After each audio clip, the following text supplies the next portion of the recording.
Good afternoon. My name is Frank Baker. I'm the chair of the city's Committee on Planning, Development, and Transportation. Today, we're hearing docket 0342. This is a matter sponsored by Council Lara. Thank you, Council Lara. It was referred to the Committee on Planning, Development, and Transportation on February 1st, 2023. And the docket summary is, in order for a hearing to discuss the recovery and revitalization of the taxi industry, I want to remind everybody this is a public hearing and being recorded and broadcast live on Xfinity 8, RCN 82, Fios 964, and streamed on www.boston.gov/city-council-tv. Please silence your cell phones. And if there's anybody that wishes to testify, public testimony, please sign over there. And we'll take that towards the end of our hearing. I'm joined today by the lead sponsor, Council Lara. Again, thank you, Council Lara, and Council President Eddie Flynn. Council Lara, would you like to start with an opening statement? Absolutely. Thank you so much, Chair, and thank you to all of you for being here today. I want to extend my gratitude to my chair and my co-sponsor, Councilor Baker, and his staff, and Linda from the Taxi Way Forward Alliance, who my office has been meeting with and working with for the last year. I'm glad that we finally have some time to sit at the table and move towards a result-oriented conversation about what we can do. As noted in the hearing language, there are over 1,800 taxi medallions that are licensed by the City of Boston that are primarily owned by immigrants and ultimately makes them small business owners in the city. And in such an industry, it's not only the drivers that are impacted, but also their families, and by extension, our constituents in the city of Boston. Being a taxi driver is by no means a traditional 9 to 5. And at one point, it was really viewed as upward mobility, an opportunity for upward mobility by new immigrants to our city. The catalyst for this hearing for me was a constituent in my district in West Roxbury who is of Iranian descent, and her husband has driven a taxi for decades. And like almost all medallion owners, when rideshare apps were allowed to corner the market and go unchecked, they lost a significant amount of their livelihood. And so these are the kind of families, really hardworking immigrant families that we see in the city of Boston. And like so many taxi drivers and medallion owners, they suffered, and there was very little to no support from the city. Now, I'm a big supporter of technology. I understand that we have to make technological advances, and I do think that there is a way for us to transition that doesn't disproportionately harm our communities and doesn't disproportionately harm an industry that has been in service to the people of Boston for so long. So today we're going to be looking at ways that we can improve, update, and modernize the Hackney division in relation to the taxi industry, and really having a conversation about how the city of Boston can really ensure that we're recognizing medallion owners as the small businesses that they are, and make sure that they have access to the small business supports that we have in the city. We expected to have more members of the administration, as some or all of you might not know. Mel King's funeral is happening at the same time as this hearing, and they requested a lot of support and a lot of volunteers, so a lot of our cabinet is there at the funeral. So this will not be the last hearing, and Councilor Baker and I will continue to work on making this happen. But thank you all for being here today. Thank you. Councilor Flynn? Thank you, Councilor Baker, and thank you, Councilor Lara, both of you working together on this important issue. And I think Councilor Lara said it best. These are small, many of them are small business owners and owned by immigrants, owned by people of color. And we have to ask ourselves, is there a place in Boston for them? And I think the answer has to be yes.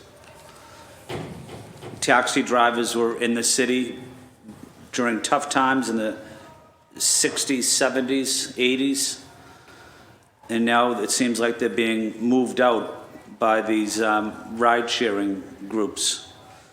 But when someone's in the city during tough times, I think we owe it to them as well to support them during the good times. And taxi drivers and their families play a critical part in the city. They're our neighbors. They're involved in our community, and I think what they're asking for is a little bit of respect. And I hope we're able to show show that to them. And I, again, want to say thank you to Council Baker, Council Lara. Certainly not a sexy issue, supporting taxi drivers and owners, but it's the right thing to do.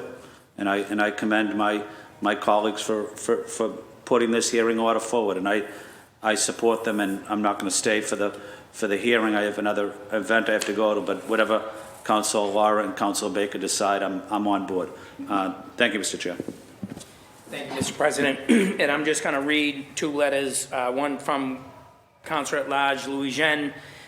Dear Council Baker, dear committee, I regret to inform you that I am unable to attend today's hearing on Docket 0342, a hearing to discuss the recovery and revitalization of the taxi industry. We know the taxi industry is primarily and historically made up of immigrants and people of color and small business, and is essential and is an essential resource for elderly and the disabled. This sector needs better strategies and best practices for drivers and medallion owners. Many individuals and taxi companies have also been leading the charge using hybrid and electric vehicles. I encourage the committee to further explore ways to support this industry while encouraging environmental and green solutions. Councilor Ruzzi Louis Jean, and I also have one of those from Councilor Erin Murphy. Dear Chair Baker, I am ready to inform you of my absence during today's City Council hearing on docket number 0342, in order for a hearing to discuss the recovery and revitalization of the taxi industry. A representative from my staff will be listening in and follow up with me. I look forward to reviewing the footage and following up as need be. I sincerely regret that I could not attend the hearing this afternoon, as I made prior commitments that I must keep. And I would just also like to say that I was involved in this when it was happening originally, when Uber and Lyft were kind of coming to the scene, when the taxi industry was basically under attack, and I don't think that we in the city of Boston did nearly enough to try and help them or support them. But I hope maybe now there is an opportunity, maybe a business model with the medallion sitting on the shelf. Maybe there's a way that we can figure out how we get more taxi owners, medallions out on the street, whether if it's through city-funded program or whatever. Just looking forward to ideas moving forward. I know you guys have presentations. One thing that I did want to mention, there's no one really here to answer this. I want to say 4 years ago, maybe, pre-COVID, there was legislation that was intended to help the taxi industry where I thought the city of Boston was going to get money per ride from the TNCs. It looks like that money went to mass development and we had to apply for grants. Not totally sure on a lot of that, but I wanted someone in a chair here today to explain that to me, not to send me a whole lot of PowerPoints and things with lists of where the money went. I wanted someone in a chair to explain that to me. So if there's anybody from the administration here that wants to do that for us as the committee here, would like to know what happened with that money, if in fact it did go towards the taxi industry, the drivers, their families. Yes, what happened with that money? With that being said, Captain Goggin, you are first. If you can just run us through maybe some of the changes on 403, and I know you have a statement that if you want to read that, and we can maybe bounce some questions off you after that. I do. Good afternoon, Councilor Lara, Councilor Baker, Commissioner Shea, Mr. Lopez. Just have a brief, I'm Captain James Goggin with the Boston Police Hackney Unit.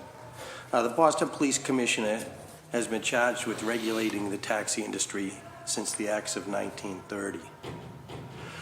Boston Police Hackney Unit, under the direction of Commissioner Michael Cox, are committed to assisting the taxi cab industry in the city of Boston to ensure another safe means of travel for the public.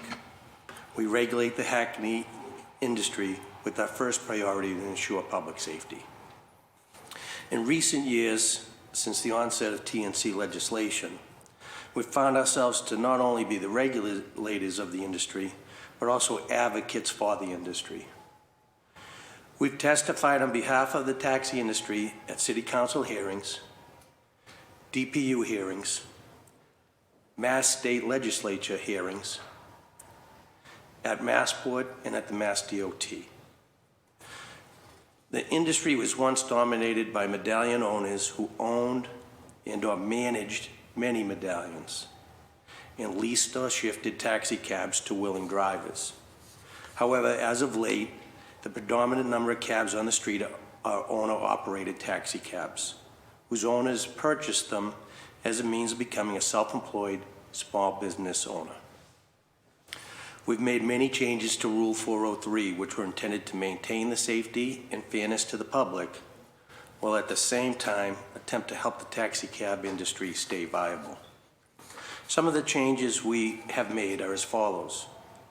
We changed the model year from 6 years to 10 years, that's of the vehicles, so that they could keep their vehicles longer, provided that the vehicles meet Hackney standards, so that the public weren't riding in unsafe vehicles.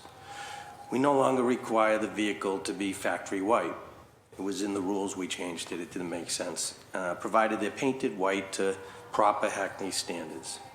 We've instituted a pilot program increasing each fare by $1.20 as a gas surcharge. When the next inspection starts, June 4th is the date, we'll be making this a permanent increase. We'll eliminate the word gas surcharge. It's just going to be the meter drop fee. It's $1.20 additional. We've instituted a pilot program allowing electric vehicles to be utilized as taxi cabs. This program, some of the changes that we've made is that the vehicles weren't allowed to have sunroofs. Vehicles also needed to have partitions. So in order to accommodate electric vehicles, we've started this pilot program to waive those two things just for the electric vehicles. Now, what we're going to, although no vehicles have been put on the road as of yet, and Dan Igris here is going to tell you it's coming soon, it's our intention to evaluate the safety of these changes before deciding whether or not to make them permanent. You know, if, God forbid, somebody gets robbed, a driver gets assaulted, we're going to say we need the petitions again. If it turns out after a study of it for a period of time, we feel comfortable that maybe the camera in the front dashboard is sufficient safety option, and maybe we'll allow them to waive the petition. We've approved 2 apps. One is WAVE, W-A-A-V-E, one is CURB, to try to encourage more options for both the public and the drivers to connect to each other. The Boston Police Department is committed to assisting the taxi industry while ensuring continued safety of the traveling public. Thank you. Thank you. What is the significance of the petition with the EV vehicles? Is there less room in the EVs, or how did that change come with only EVs? They came to us and they said that, you know, less room, and I really think that they were getting a grant on these EVs, on maybe Teslas or whatever vehicles that they were, that if they had to turn the vehicle back in and it had all these holes from putting the petitions in, that it'd be a problem. And so, you know, they came to us and said this might be a deal breaker on EVs, and they, we contacted the New York Taxi and Limousine Committee, and they had some out there with cameras, and they said that although limited, they haven't had any increases in robberies or safety problems. So we said, okay, and we put in the pilot program that they do have to have a camera installed on the dashboard that faces the driver and the rear passengers, but we'll give it a whirl. They came to us and said that a petition would be a deal breaker, and so we listened and tried to accommodate. Are those petitions factory installed? Is that what makes it a deal breaker? Like, do you have to go back to Tesla to install that petition, or? No, they'd probably go to a company that's around here that Yeah. installs the petitions. We have in Rule 403 certain standards that the petition should be, but I think by all those standards, it would be a deal breaker to Tesla on their whatever grant program Right. it is. I don't know if they're leasing them or buying them outright on the grant program. So I felt, what I believe is that maybe they were leasing them or were afraid if they had to return the car to Tesla that they would say, you damaged the vehicle in such and such a way.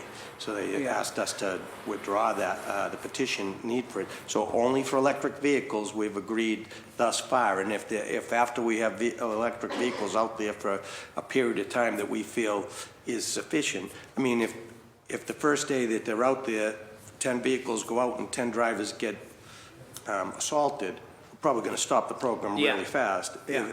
If a year's time goes by and there's no increase, then we may think about dropping the petition as a whole if, with the idea that, but put in the cameras so that we know that you'll be safe. We're concerned for drivers as much as we are for the public. Yeah. Is there a comparison that we could get possibly that was 403 and then revised 403 so we could, or is that all the changes you made? Are there more changes in there to 403 or just those couple that you spoke to? No, there's been some additional changes to Rule 403, and I can ask Jen McConaughey from the Commissioner's office to see if she could give you the old one maybe from, we've been working on it. It's been a work in progress. When I was here, I was here from 2014 to 2018, and I was moved on to 2019 and 2020 to different assignments, and then I came back in March of 2021. So, but even back in the 2017 and 2018, we were trying to make changes to assist the drivers in the industry. So she could certainly give you, like, say, track changes or the various additions of Rule 403. And when Superintendent Chicola, when he was captain in 2008, rewrote the rule. It was a major rewrite at the time. And for the better, it made it a much better situation for everybody involved. But from 2008 till about 2014 or 15, there weren't a lot of changes to it. So it was time for updating whatever. So I can reach out to Jen and see if she can send Did the taxis, if I recall this, they had to be inspected twice a year? Are we still doing that also? We're doing it once a year now. Okay, so that's another change there. So when COVID-19 hit, we made a lot of changes. Like cab drivers had to come in on an annual basis to renew their license. They also had to be fingerprinted annually. And you said, people would say, well, why do they have to be fingerprinted every year and pay an additional $50? Well, because when you just submit their fingerprints, you get an FBI background check that checks all the states. Whereas if they just came into Massachusetts, you couldn't do it for the CJIS. Maybe they have not committed any offenses in Massachusetts, but we wouldn't know if they committed an offense somewhere else. So that was why. Now, when COVID hit, we changed it to every 3 years, come in, get fingerprinted, renew your license. Only once a year we'll inspect the vehicles instead of twice a year. Yeah. So we've tried to make things, those, whether they were because of user-friendly or because of the pandemic, it was probably more towards the pandemic, but we're going to keep those in place also now that we're past it. It just seems to be to work more efficiently. Yeah. And Council Lara had mentioned that there were 1,800 medallions. Is that the number that we have for medallions? And if it is 1,800, how many are active now? So, Council Lara, 100% correct, spot on. The DPU years ago increased the number from 1,500 to 1,825. That's how many we're allotted to put on the street.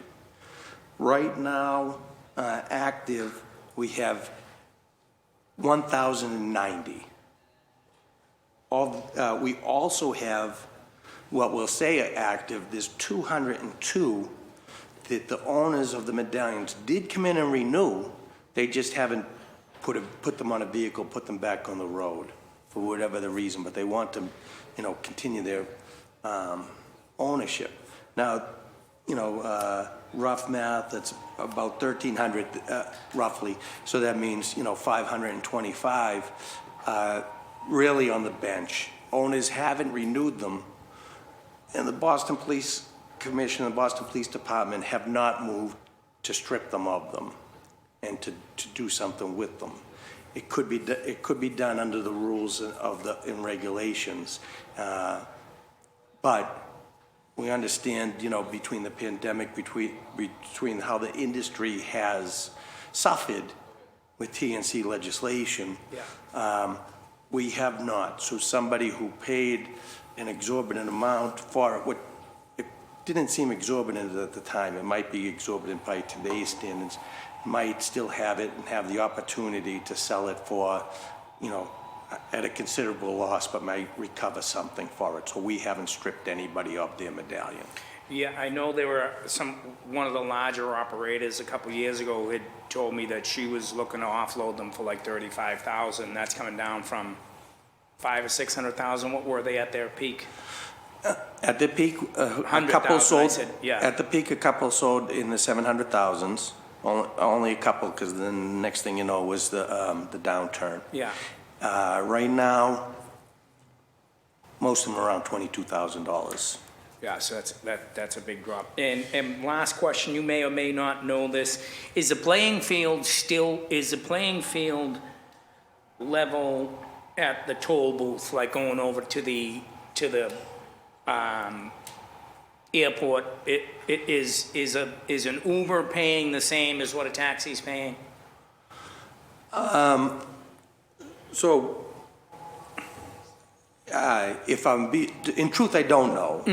I remember from my early ideation when I was here in 2018, there was a lot of debate about it because they were going over as private vehicles and paying private rates as opposed to the taxi cab that was going over at commercial rates. I believe there was a move afoot to try to change that so that if it was an Uber or Lyft, that they were going to pay the same commercial rate that the taxi cab was paying. Whether or not that has happened, Yeah. I don't know. Like, interestingly enough, I don't want to talk too much if the question's answered, but like we went to Massport. Like I said, we went to hearings at Massport. We went several times to Massport and had conversations with them. Is there a way of waiving the Massport fee, which is an additional fee beyond the tolls, if a taxi cab was coming in empty, so that they would service? We asked them if there was a way of waiving the toll if the taxi cab was coming in empty. We went to Mass DOT and asked for the same consideration. Is there a way of waiving the toll if the taxi cab was coming in empty? We asked Mass DOT, could the taxi cabs, whether they're empty or full, take the HOV lane? Could they be allowed to take HOV lane? This is some of the ways that we have advocated for the taxi industry. Now, in truth, we weren't successful on any of those ventures, but we certainly tried. And there were different reasons for it, and different, they actually had some studies and et cetera, about other cities and all. In the end, they were unwavering. And another question, I apologize to do this to you, but do you have any sense of how many vehicles are on the street that are Uber and Lyft every day, any day? Like, and if you don't have it, don't worry about it. I'm sure somebody here probably has that. Well, again, back to my earlier, self. I've been back for 2 years, but I haven't checked with DPU on the numbers. When it was just starting, they were up to almost 100,000 or 200,000 that the Department of Public Utilities had licensed for Massachusetts. Not all Boston, of course, but they had licensed, upward of 180,000 to 200,000 drivers. So DPU licensed the TNCs to have 200,000 drivers in Massachusetts? Correct. And that's what I'm almost like, sure. What did that license mean? Did they, like, you can be an Uber driver, or? Yeah, exactly. Uber or Lyft, or if there's another TNC out there, and those are the only two that I'm aware of, but there might be others.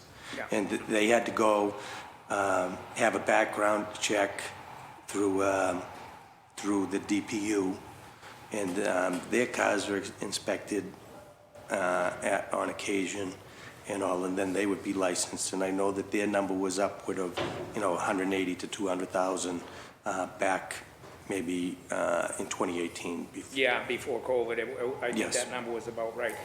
I actually started questioning before I let Emily, so I'm going to go to Emily, then back to you. Sorry. Commissioner Shea, I started questioning the captain, and I should have let you do your statement first, so Okay. please, All right, thank you, Captain.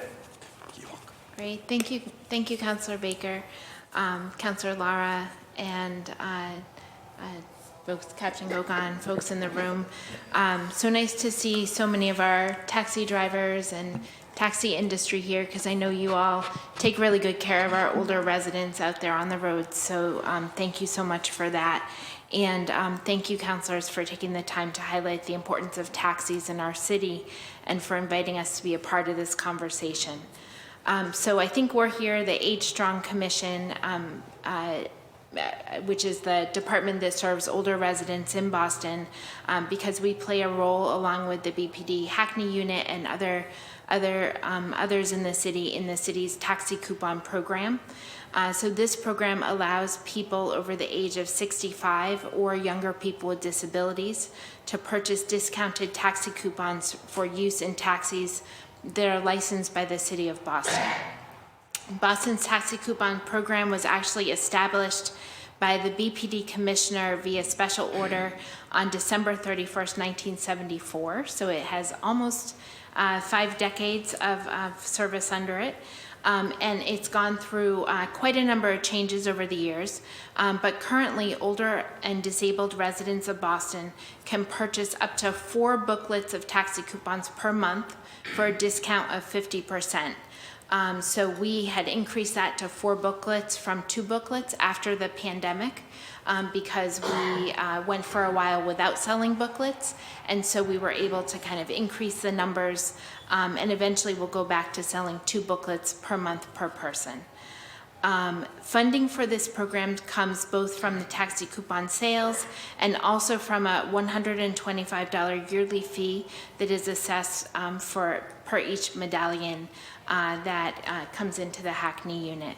But we were actually able, in response to a request from the taxi industry, we were able to waive that fee for the FY22 year, because for a large part of the pandemic, we were unable, as I mentioned, to sell taxi coupons just because of kind of the face-to-face interaction of the service. So just kind of out of an abundance of caution in keeping our older residents and our team safe, we were down with sales for a while. So we did waive that fee for the FY22 year so that folks didn't have to pay that. Prior to the onset of the COVID-19 pandemic, taxi coupon book sales were averaging about 3,000 to 4,000 books per month, higher in some months like during the summer, lower in other months during the winter when folks don't want to go out as much. And we were selling at coupons at Boston City Hall and also at one of the many locations that our taxi coupon coordinator went throughout the city. Coupons, as I mentioned, weren't sold during the height of the pandemic, but we started selling them again at the end of June of 2021 by appointment both at City Hall and in public sites across the city. We now sell coupons at 22 public sites across the city of Boston that folks can access at different hours on different days, and every day 9 to 5 at City Hall. So we are back up to our pre-pandemic sales, having averaged about 3,389 books per month over the last year. So we're excited to talk about this next piece. We are actually in the process of modernizing the taxi coupon program. And I want to thank our partners at the Mayor's Office of New Urban Mechanics and the BPD Hackney unit for their partnership on program, and also to Do-It, who's going to be a partner of ours on all of the work to come with the modernization. So there was an investment in Do-It's FY23 capital budget, and I want to mention their capital funds, so that means that they do not have to be spent by the end of June, but can kind of continue on. But we've done a lot of work working up to this modernization and gathering the input that we need in order for it to be successful, because changing any program, is very tricky. And so led by the Mayor's Office of New Urban Mechanics with a design research firm agency, the city conducted a user experience report between May of 21 and September of 21. So we interviewed over 30 different stakeholders, including taxi riders, taxi drivers, radio associations, senior housing partners, city staff. We want to be sure that if we're modernizing, that we're doing it correctly and that we're getting the input from all the different stakeholders. The report mapped out the journey of each of those users' days as it relates to the program, and it worked to understand what are the parts of the current program that are working really well and what are the parts that could use improvement. And there are a significant number that could use improvement, but there's also a lot that's working well that we want to make sure that we're maintaining. So we're going to use what we learned through this research to move the program into the 21st century, finally. Been trying for a while, so we're really excited. And so we anticipate work on this starting over the next couple of months as we work with Do It to prepare what's needed to put out a successful RFP, and then moving on to program implementation over the upcoming year. So I think there are challenges for all parties involved in the taxi coupon program, and we hope that modernizing is going to kind of reduce some of those challenges. But we really want to thank our partners in all of this, again, including the taxi drivers and taxi industry who really do great work for our older residents. And so I know before I just close, Councilor, I know you mentioned the mass development grants that were out there, and I do want to mention to you that Boston Public Health Commission did receive one of those grants during the pandemic, and I know because I was kind of a partner in that collaboration. We actually never had to utilize it, only because we were able to run our shuttle the whole time to do medical rides. But the Boston Public Health Commission grant was for transportation for people experiencing homelessness in shelters, frontline emergency shelter staff, non-emergency medical transportation for those who couldn't travel by public transit, and housed clients of the Public Health Commission who needed delivery of food or medicine, and who were unable or not advised to travel. So I know that the taxi industry was really helpful in that effort to kind of get people where they needed to be during the pandemic and get things to them. So happy to answer any questions that you might have about our taxi coupon program at the city. Okay, with that, I'm going to turn it over to my colleague for questions, because I jumped the gun earlier. Thank you so much, Chair, and thank you both for your presentation. And so one of the things that when I'm listening to Rule 403 and ultimately everything that guides how we manage our taxi drivers here, there is a lot that our drivers have to go through to prove that they're safe, that their cars are up to date. There's a lot of regulation. And these TNC companies do not have to go through that level of scrutiny. And so, one, I think that's a benefit to us, right? When you think about safety, when the people in our city are riding cabs, that you can really ensure that the city of Boston is regulating taxis and cabs in a way that our people can use them safely. You see Uber and Lyft. They're trying to pass legislation at the state level so that they don't have to consider their drivers employees, making it so that they don't have to be responsible if somebody gets hurt in their car. And we have all of these regulations that make sure that we know who is responsible and so on and so forth. And so I think, to me, particularly with these big corporations, it's very obviously a money grab, and it's at the expense of our people. And so I'm heartened to hear that there is so much protection for the people in the city of Boston. And I'm also curious about what you think some of the pain points are.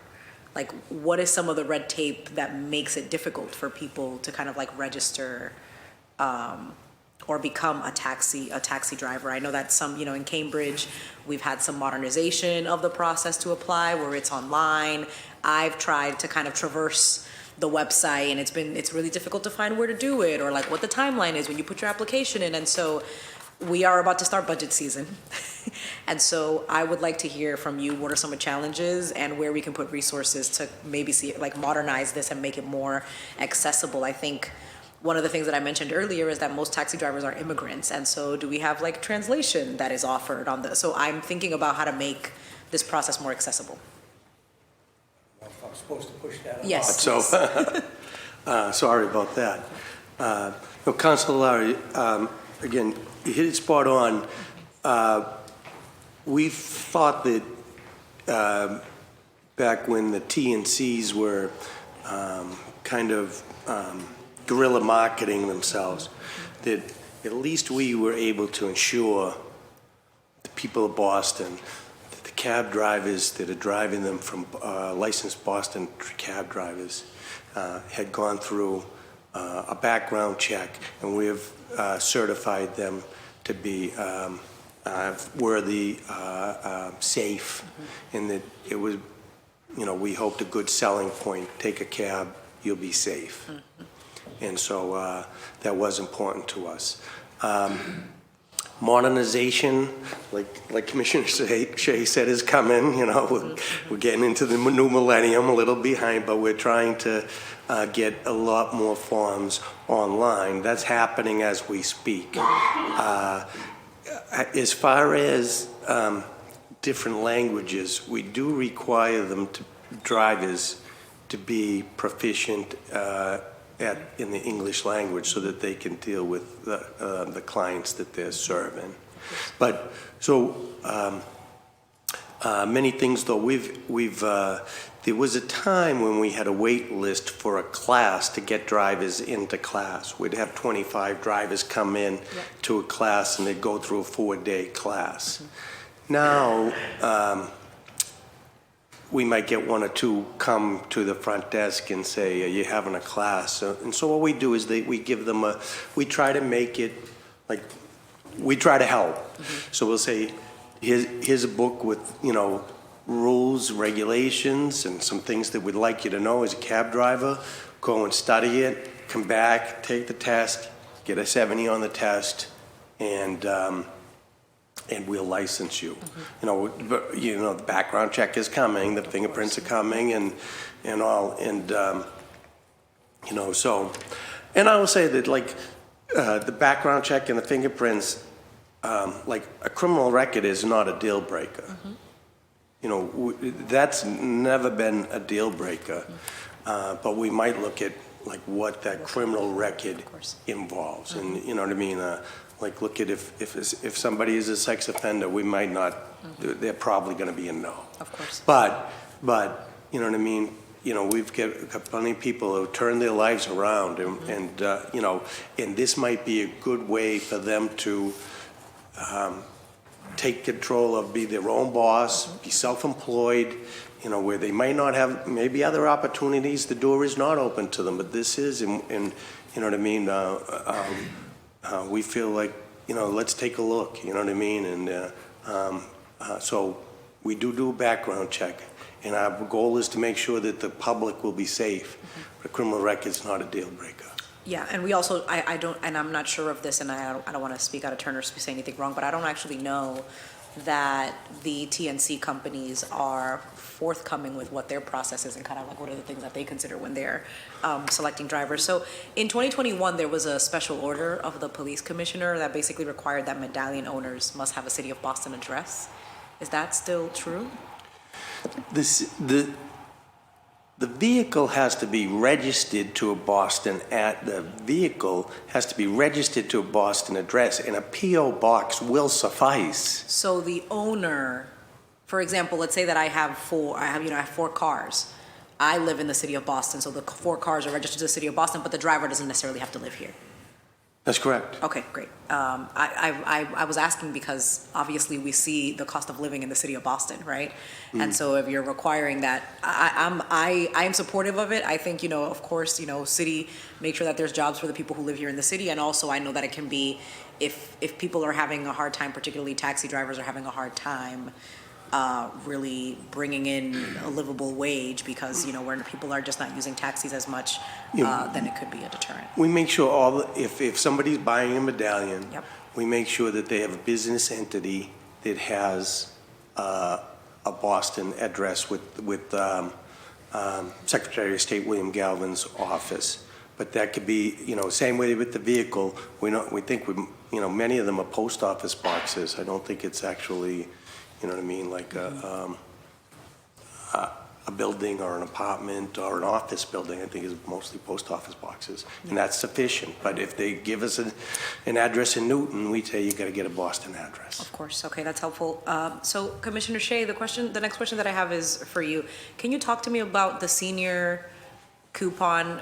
What is the process, right? So you've talked a little bit about the 22 locations where people can purchase them, and they use them, they give them to the driver when the driver, so can you talk to me about the life cycle and how it goes from the people purchasing this piece of paper to money in the driver's pocket? Thank you. Yes, I will try to do my best. My office is responsible for kind of a piece of that. But I'll try to do my best telling you the whole life cycle. Yeah. So essentially, what happens is that the police print the coupons. Every month we pick up coupons from them, boxes of coupons. We then sell them. So we have kind of a tracking system for sales and depositing of the funds. And then when the residents use them in the cabs, the booklets are 10, they're paper coupons, so it's 10 $1 coupons per booklet. Okay. And they can use them like they'd be using a dollar bill in a cab, and they give them to the drivers. The drivers then turn them in to the owners. Who then turn them into the police department. The police department has a counting machine that counts the paper coupons. So really not in the 21st century. Okay. No. Okay. So and then Treasury. Do you give a list of those numbers to Treasury, who issues the check? Yeah. I'm going to say yes. Yes, please go ahead. Yeah, yes. of course. Great. So, and the check is issued by the Treasury Department. And how long does it take the Treasury Department to issue the check? So the way that Treasury issues a check is, so the way that city checks work is, right, once you submit for a reimbursement, it takes about 2 weeks to get that check issued. Yeah. But the whole process takes quite a long time.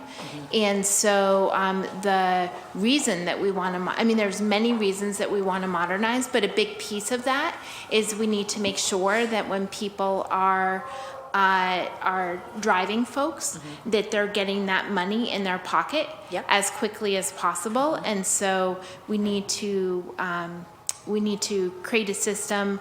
So the hope is that we can go to some type of card-based system or something like that, then can kind of be much more immediately loaded on. able to reimburse somebody.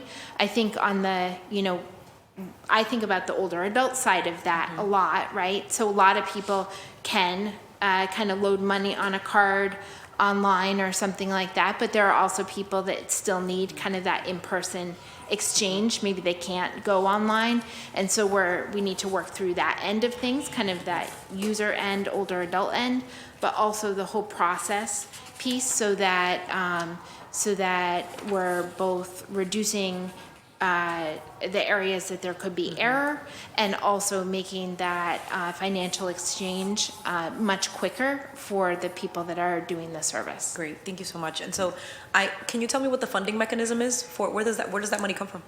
Sure. So it's partly from the fees that the medallion owners pay Okay. each year into So they the pay the program. fees and it goes into a pot? So they pay $125 fee per year. Okay. And then the other is the sales. So it's a 50% discount. So if an older resident is buying one packet of coupons worth $10, they're paying $5 for So that. we use the money to fund it and we subsidize it using that money. Do you know how Exactly. much money is in the fund? I do not have those numbers for you Okay, today, but we I can know the get administration is here, if you could take that as a, we can get those. through the chair, request, to get the amount that's there. And I know that it may seem like we're focusing a lot on like these coupons, but the reason why, one, because we have you here, Commissioner, but also I think the reason why that's so important is because one, there's very little that we can do to backtrack what's already happened with Uber and Lyft in the city, right? But there are supports. There are ways that we can make it easier for people to become taxi drivers. There are grant programs, right? There's so much support, more support that I'm sure all of the drivers that are here today are going to talk about what they need that we can give as a city to make it possible for them to really earn a living. And taxis have the benefit of being some of the only accessible cars on the street. And I represent a district that has the highest concentration of seniors in the entire city. And so to me, when I think about the senior population and the fact that cabs are already accessible, it feels like an untapped market if we want to support people who have medallions, who've lost incredible value, have lost their livelihood, to really be able to kind of make a comeback and at least recoup that value and that livelihood for their families. And so I see this as being an opportunity. And so that's why I'm kind of poking, because I would like to see what are the gaps and the opportunities for us to be able to support these drivers. I have other questions, but I am going to stop there. Questions here for them? I think the Hackney division, I think in terms of the Hackney division, looking at how we can make changes, and I think we'll hear more from the drivers about kind of like what are the pain points, like on the user end of it. I think that the work that you're doing, like you said, it's coming, it's already being modernized. We are gonna have a budget hearing. And so I think that I'll just ask that question when we're at the budget hearing about like where the resources are to kind of that modernization and what the timeline is to make those changes. I appreciate the answer about the language, because they do have to be, I also know that spoken English and like, maybe filling out an application, I feel like it's different. And it might, just for accessibility, make it easier for people to understand and navigate. But I think that's pretty much, I just want to double check. Thank you, Chair, for indulging me to make sure that I have it. So the small business owners, and these are the questions, right? Because we don't have the cabinet, the economic opportunity cabinet here. And so I think that's most of the questions that I have about what support we can give drivers are on the economic side. And so drivers did not have access to any of the small business grants during COVID, right? There were so many ways that we didn't really support them. And so those questions are not for the administration members that are here. Yeah, thank you. Okay, and Captain, I do have a copy of 403 here with some changes on it, so I'll go through that. Emily, thank you for your presentation, and like, so we're looking to go to a card system that can load on there, and that might be something that would be one thing the city is doing to try and support the taxi industry. Yeah, I mean, I think it's going to be helpful for everybody. So it will be some type of modernized, I don't want to say card, but it will be something, right? And the goals will be that it's easier to purchase and it's easier to reimburse. Yeah. And everybody's happier with the system. That's the goal. You're good. Yes. Thank you, guys. And in moving forward, I would, it would be nice to maybe in a working session or something here, if there is any other plan outside of what you're doing to try and support the taxi industry and build the taxi industry. I mean, we've a lot of talk about opera money. I didn't see any opera money going towards supporting the taxi industry, because the taxis are realistically people that probably more often than not live in our communities and in a part of our fabric where you were talking about 200,000 trips, and it says half of the Massachusetts TNC taxi rides, half of them begin in Boston, and 75% of those end in Boston. So basically 200,000 vehicles, most of them are on our streets all day long, and we're not getting anything from, as far as I can see, not anything. We got something in legislation that went to another state bureaucracy that gave us a grant that did not translate into anything for the taxi industry, the individual owners and things like that. So we're going to be looking to see what else we can do, other ways to support, you know, there's 500 or so medallions on the shelf. How do we get those up and running? I mean, because I think part of the problem with the taxi industry, because they were hurt so much, we're having a hard time seeing them in our neighborhoods. You might see them at the airport or around downtown, but they're not just driving around the way they used to be. It's all the Uber and Lyft. So thank you guys for your time today. And if I can bring the next... Thank you. Thank you. And we'll be in touch. Thank you. Okay, thank you very We'll much. go into a working session Thank and you. probably hammer out 403 a little more. So the next board here is going to be Linda Garofalo, Dan Iger, Steve Goldberg, Kelly Driscoll, and Andy Summers. If you guys can come down and sit here.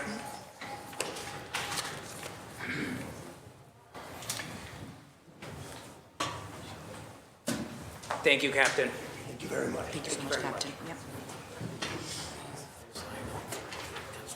Okay. On Zoom.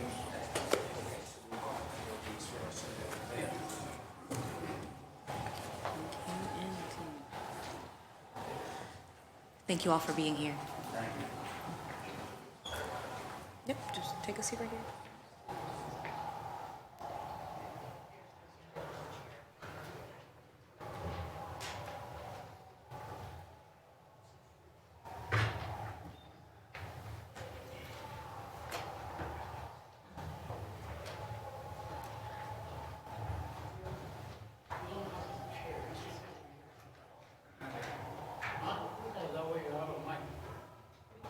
Okay, make sure that we... All right. Thank you, guys. And whoever wants to start first, just your name, your affiliation, and you know, your statement. We'll go, whoever wants to start first, we'll hear from everybody, and then we'll ask questions. Okay? Who wants to go first? You want to go left to right, or you want to start, Linda? Why don't we just go this way? Okay, we'll go right to left. Presentation, yeah.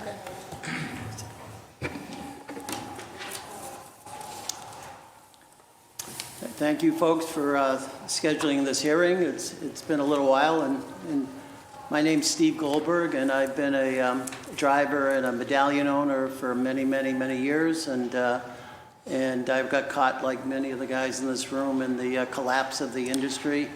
I currently own Medallion 278, which I purchased after the pandemic, and prior to the pandemic, I had lost in the early part of the Uber influx into Boston. The Uber assault? The assault or whatever, but I found it curious that the name of the hearing is the recovery, which, you know, when you define it as something lost, something stolen, something taken from you, and I think most of the guys here that have ever lost their medallion or lost the equity, and $700,000 down to 18 to 22 is a pretty good hit for most people that were expecting to retire on this. I'm not an immigrant. I did grow up in Boston. My kids went to school here. I don't live in the city now, but I've got roots in Brighton and at Boston Latin and things like that. But right now I am still a active cab driver, driving my own cab that I purchased about a year ago. Thank you, counselors, for this opportunity to answer your questions and tell our stories regarding what's happened to the industry. I have been both an owner and a driver, as I just said, for many, many years. And many of the owners have got caught into the collapse that I have also. Several years ago, I owned 3 medallions. I rented them out to drivers that were with me for many years, and it was really before Uber really took hold in the industry. I was also one of the guys that bought, about 20 years ago, a City of Boston auctioned medallion for $167,000. So the city, back when they were part of the development of the convention center, auctioned 300 medallions that we bought directly from the City of Boston, and that particular medallion is long gone at this point in time. I'm a member of the Way Forward Taxi Alliance. I'm doing everything I can to support Linda's effort, and she's done a hell of a great job so far doing this. Prior to that, I was very active with the Boston Taxi Owners Association, and we were pretty much involved with, suing Uber, also litigating the new, I think it was Chapter 149, that we thought was not really fair and didn't do enough to level the playing field. Prior to COVID, I was involved with Linda and other people, actively meeting with Councilor Baker, Councilor Flynn, and Councilor Campbell's staff, and they were very helpful. And then COVID came and things got a little disruptive. We were also dealing with Chris Osgood and Chris English from the prior administration's office. For many of us, the medallions were our American dream, our retirement. I'll be 72 next year. I'm still working and don't mind working a little, but I wasn't expecting to continue working this much. For many of us, it feels like something has been stolen from us, something has been taken. For a long time, the investment was as strong as real estate or whatever, and that's why, many guys saw this as their future, the way to send their kids to college, and no one ever expected the industry to collapse this badly. And I'm not a mathematician, but it seems like it's about 98% of its value that was lost. That's pretty much everything I really wanted to say. I just wanted to be available to answer some questions. It's been tough. Business right now it's generally good for 5 or 6 months of the year, and the other 6 months of the year, it's very difficult to make a living. And most of the guys in the room know that, unfortunately, we've gone from 15 million jobs down to 2 million jobs at most in the city of Boston. The one thing I think Linda will be talking about, and that resonates with me, is that we would love a collaborator in the city of Boston, and that's why it was great to see you guys come forward and really seem to show concern about what's happened to many of the people in the industry. Everything takes forever, and I know there's bureaucracies, but it took 4 or 5 years to make a few of those changes to 403. We would love people that want to work with us to help us, not just slap us if we don't have enough wax on our car, or a hubcap fell off on the Leverett Tunnel. We'd like to be able to have, I know one of you folks had talked about the old taxi advisory committee through Chris English, but that never developed into anything. But we would like to have a partner in the city of Boston that really wants to listen. So when we talk about a toll issue, or we talk about, even the $150 to the elderly program that we have been paying for many years. Again, being an old guy, I'm saying to myself, why am I being forced to subsidize a demographic which I'm part of? No one's forcing a parking garage to give me a discount. No one's forcing Dunkin' Donuts to give me a senior discount. If they choose to do it, that's fine. We somehow, 50 years ago, got caught in paying $150 to subsidize the program, which I have no problem with seniors and the elderly and handicapped getting a subsidy.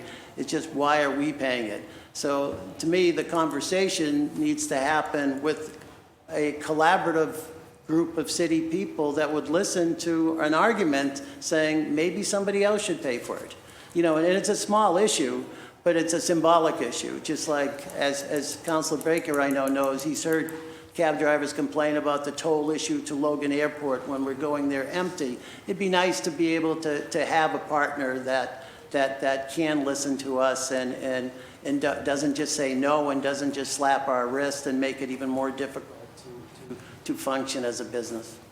But thank you for the time. Thanks, Steve.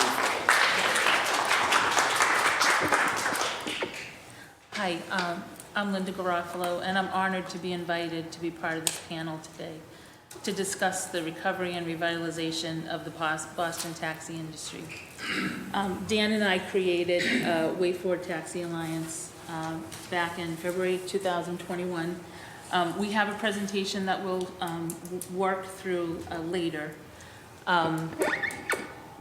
Sorry, thank you. But I wanted to keep this brief so we could introduce the others.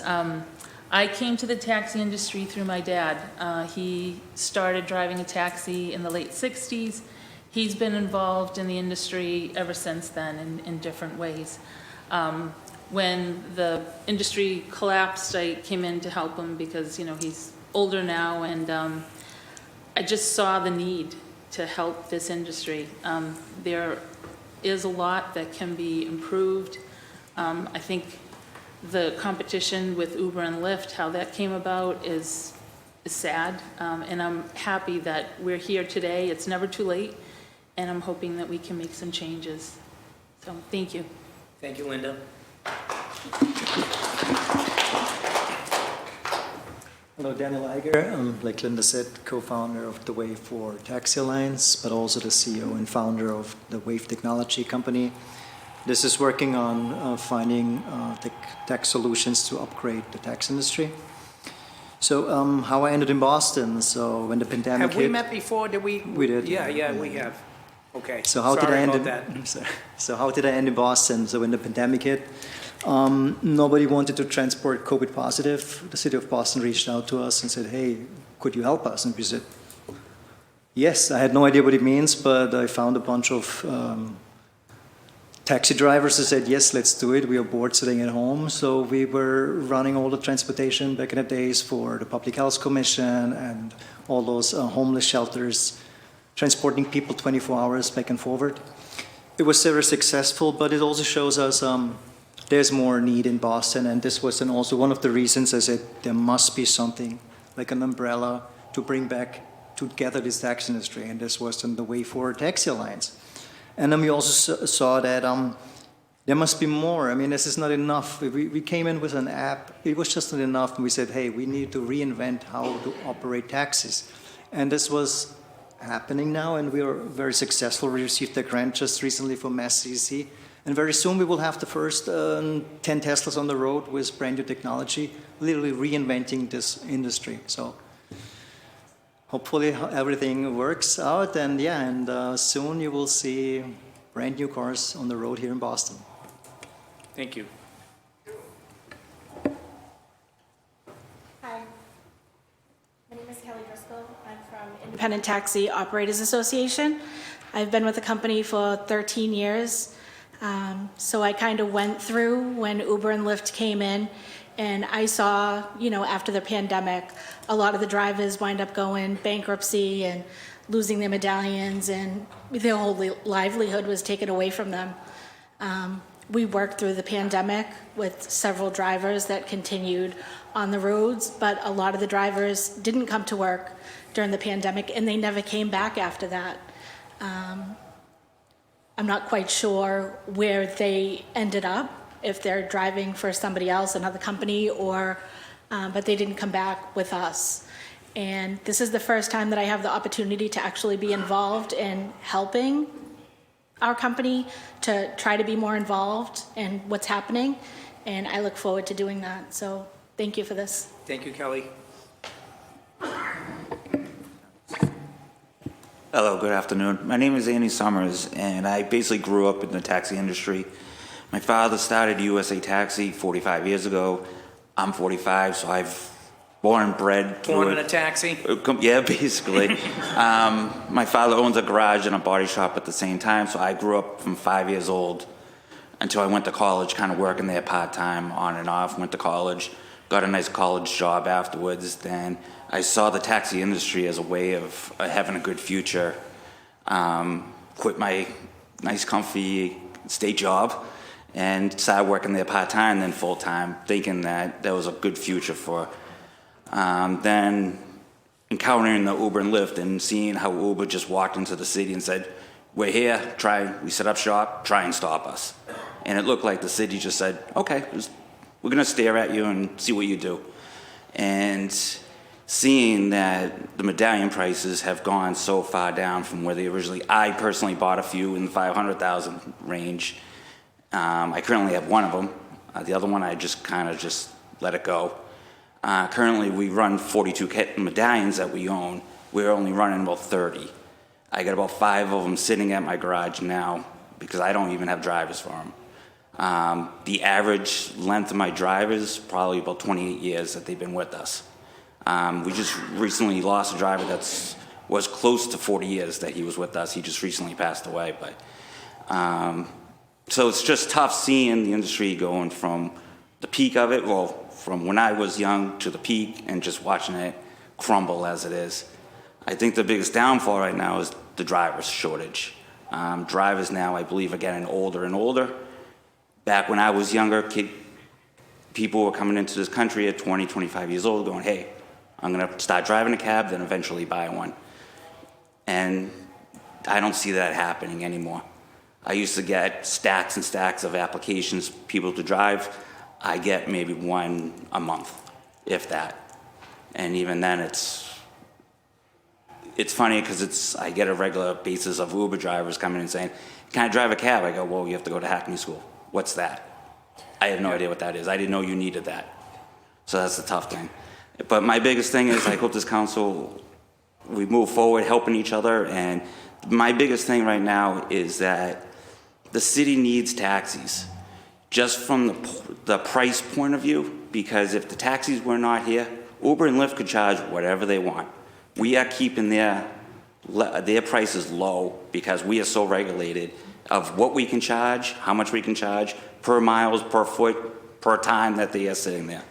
So if it wasn't for us, and if we go away, Uber and Lyft are gonna really take advantage of the general public. They could surge price all day long, whatever they want, and people are gonna be stuck with it. So I appreciate the time. Thank you. Yeah, that's the privatization model to get rid of the any sort of competition, then you just go through the roof.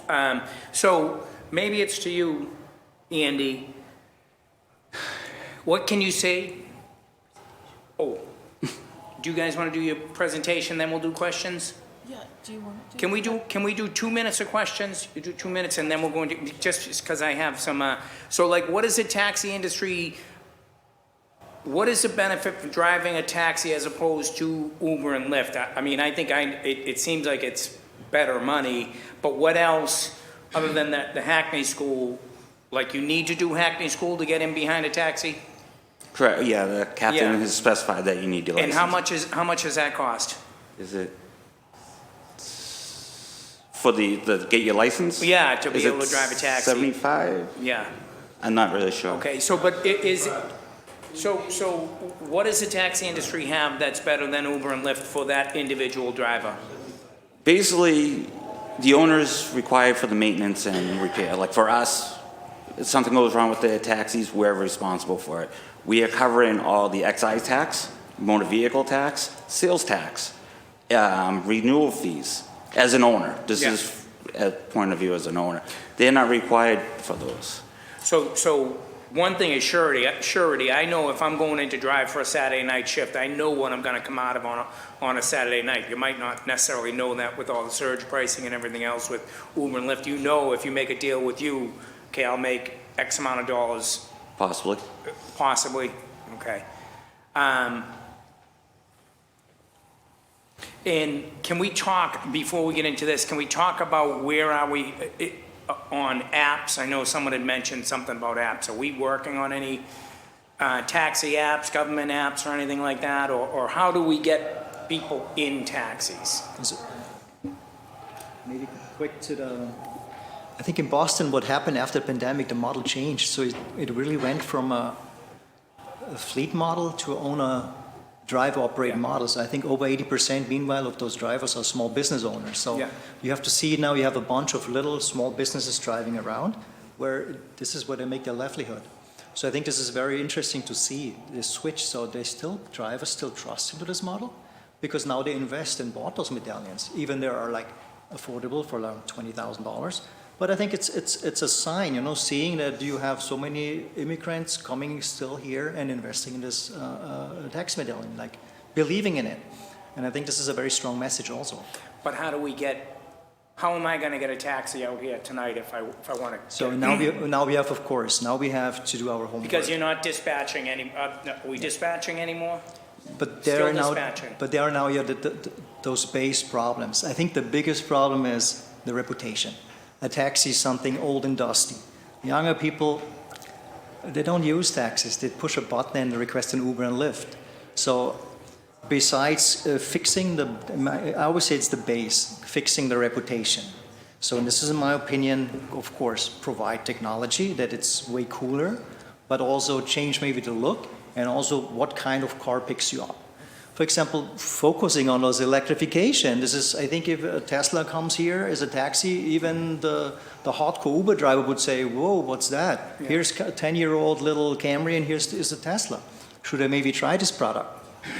Then the second thing is, how can I get those cars? Yes, we need technology like apps, you name it, but this is also maybe one of the reasons what is difference between a taxi cab and an Uber. An Uber can only be requested by an app or electronic device.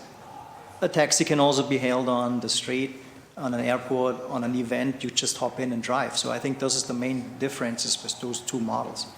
And yes, and now it's really you cannot compete against Uber, impossible, but now it's to find those niche. Where is the industry, taxi industry better? And focus on that and try to make it work. And I think those are the challenges now what we have to solve. Is there talk of an app, though? Say it again? Or is there talk of an app? Yes, also? for example, there are cabs out there. There's a Curb app. We have an app, the Wave app. But app businesses is very challenging to compete to $1 billion company Yeah. like an Uber, you know. So that's why my thing is always you have to first attract people that they like the product, and then you give them all the opportunities how to access this model. So I was in Ireland a little while ago, in the major cities, Belfast, Dublin. Every hotel, every museum, every place you went, there was a dedicated phone. You pick it up and it's a taxi. Like we're not even doing that. Of course, I think we shouldn't install the phone anymore, but we can do this on another way with technology, you know. Right. Like, See, I like the phone, you know. But If you like a phone, your best bet to get home would be probably to call the IT away or the Curb app, which is probably the closest thing to a national app, but Yeah. it's still and again, I'm not deficient. using an app ever, but you know, other people are using it. I'd rather just sit there and flag or call ITOA, you know, something like that. I'm a little bit old school. I don't, you know, yeah, we're all dinosaurs, though, you know. So, okay, let's get into this presentation. Yes. So Dan and I will be presenting. If you could go to the next slide. Okay, great. So just very quickly, we're here to talk about taxis today, but we did want to just introduce Way Forward Taxi Alliance. It's a nonprofit trade association created to bring the taxi industry together to collaborate and advocate for a more competitive and innovative environment for the Massachusetts taxi industry. Our initial focus is Boston, and our mission is to increase profitability for taxi owners and drivers while providing an exceptional customer experience to passengers. Dan, I don't know if you have anything else you want to add to that? Okay, next slide. So in the short time that we've been around, we do have some significant accomplishments. We were awarded 2 grants. One of them is through the Mass Clean Energy Center, where we're going to be funding an incentive program for Boston taxi electrification. This pilot will provide grants to 10 minority-owned small business taxi owners to purchase a Tesla to be used as a Boston taxi. The second grant is the Mass Development Finance Agency, or Mass Development Taxi and Livery Business Support Grant. And that will be funding marketing and educational initiatives to strengthen the taxi industry. So your question, Councilor Baker, about where the funds went from Mass Development, that's a portion of it. You did get some of it, and how much was that grant for? It was $250,000. So. How much came in? So I'm trying to get at how much came in from the state. There was millions there. Yeah. You guys, biggest section of this industry in the city of Boston, you get $250,000. Right. So the total was $15.6 million.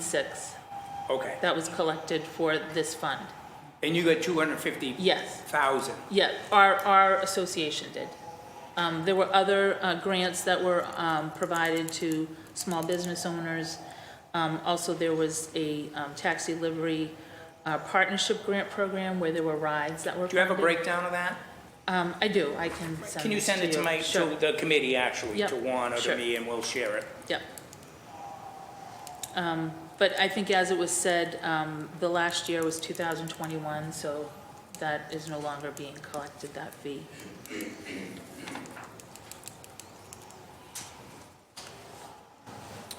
Dan, do you want to talk about the Mass CEC grant program, since your head's chairing that?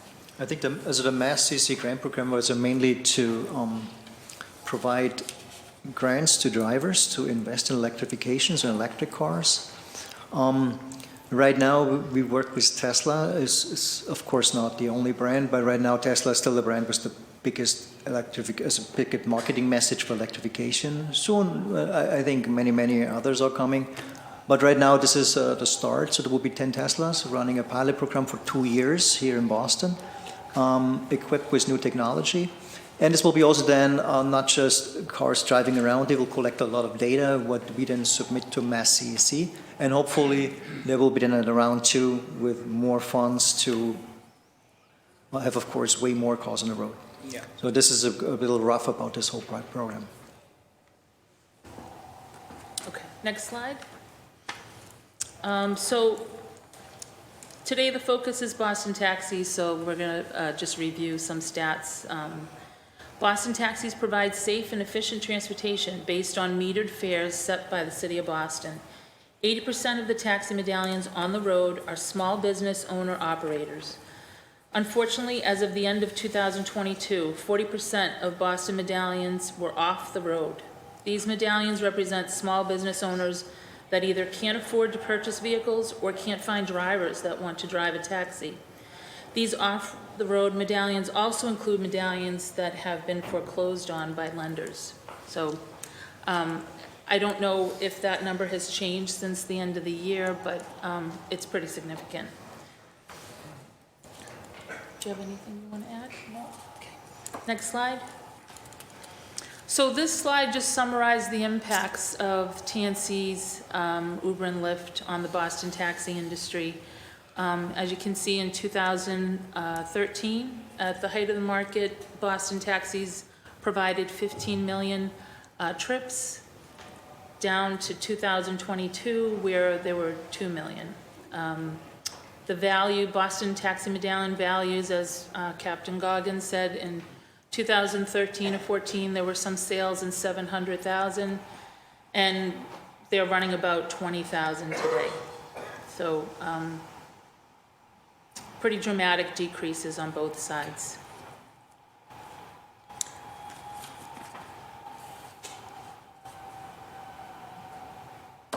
Okay, anything else? No? All right, next slide. So now this takes us to review the significant impact of Uber and Lyft that they've had in Boston.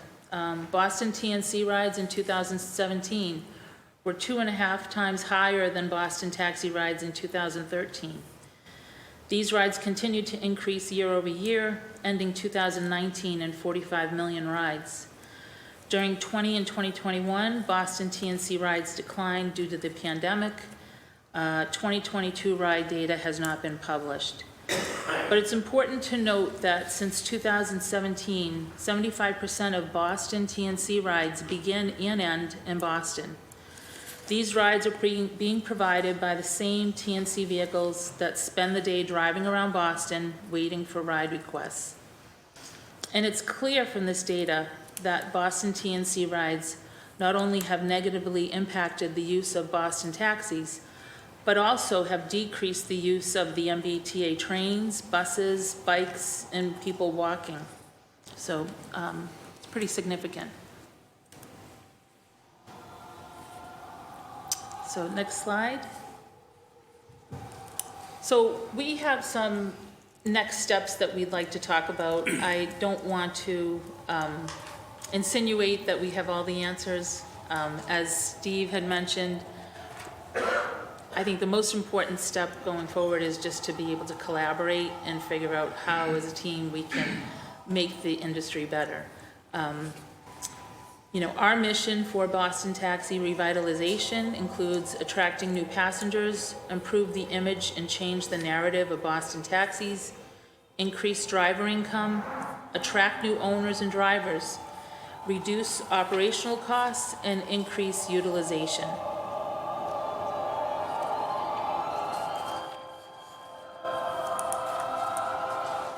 Okay, so you can go to the next slide. So this is the first step, as I said, I think is the most important, is just creating a collaborative team.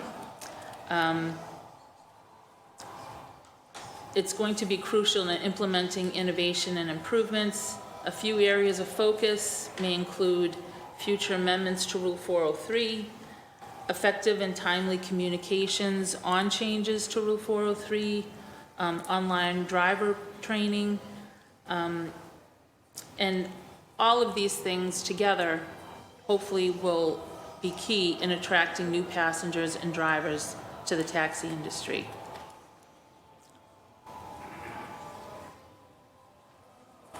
Anything else? No? Okay. I guess I'm driving this. Next slide. So, Councilor Lara, you had mentioned this earlier, and I think it is important to see if there is an opportunity for the city to provide financial support to the Boston taxi industry. This could be a catalyst in getting medallions back on the road and getting taxi drivers back behind the wheel. As Andy had mentioned, our taxi driver pool is aging. 75% of active Hackney drivers are 50 years and older. We need to attract new blood, and financial incentives should be able to entice new owners and drivers to the industry. So some of the things that we're recommending, waiving initial Hackney license fees, granting grants for the purchase of medallions for new medallion owners, and also grants to purchase low-emission vehicles, including WAVE vehicles with handicap ramps. Okay, next slide.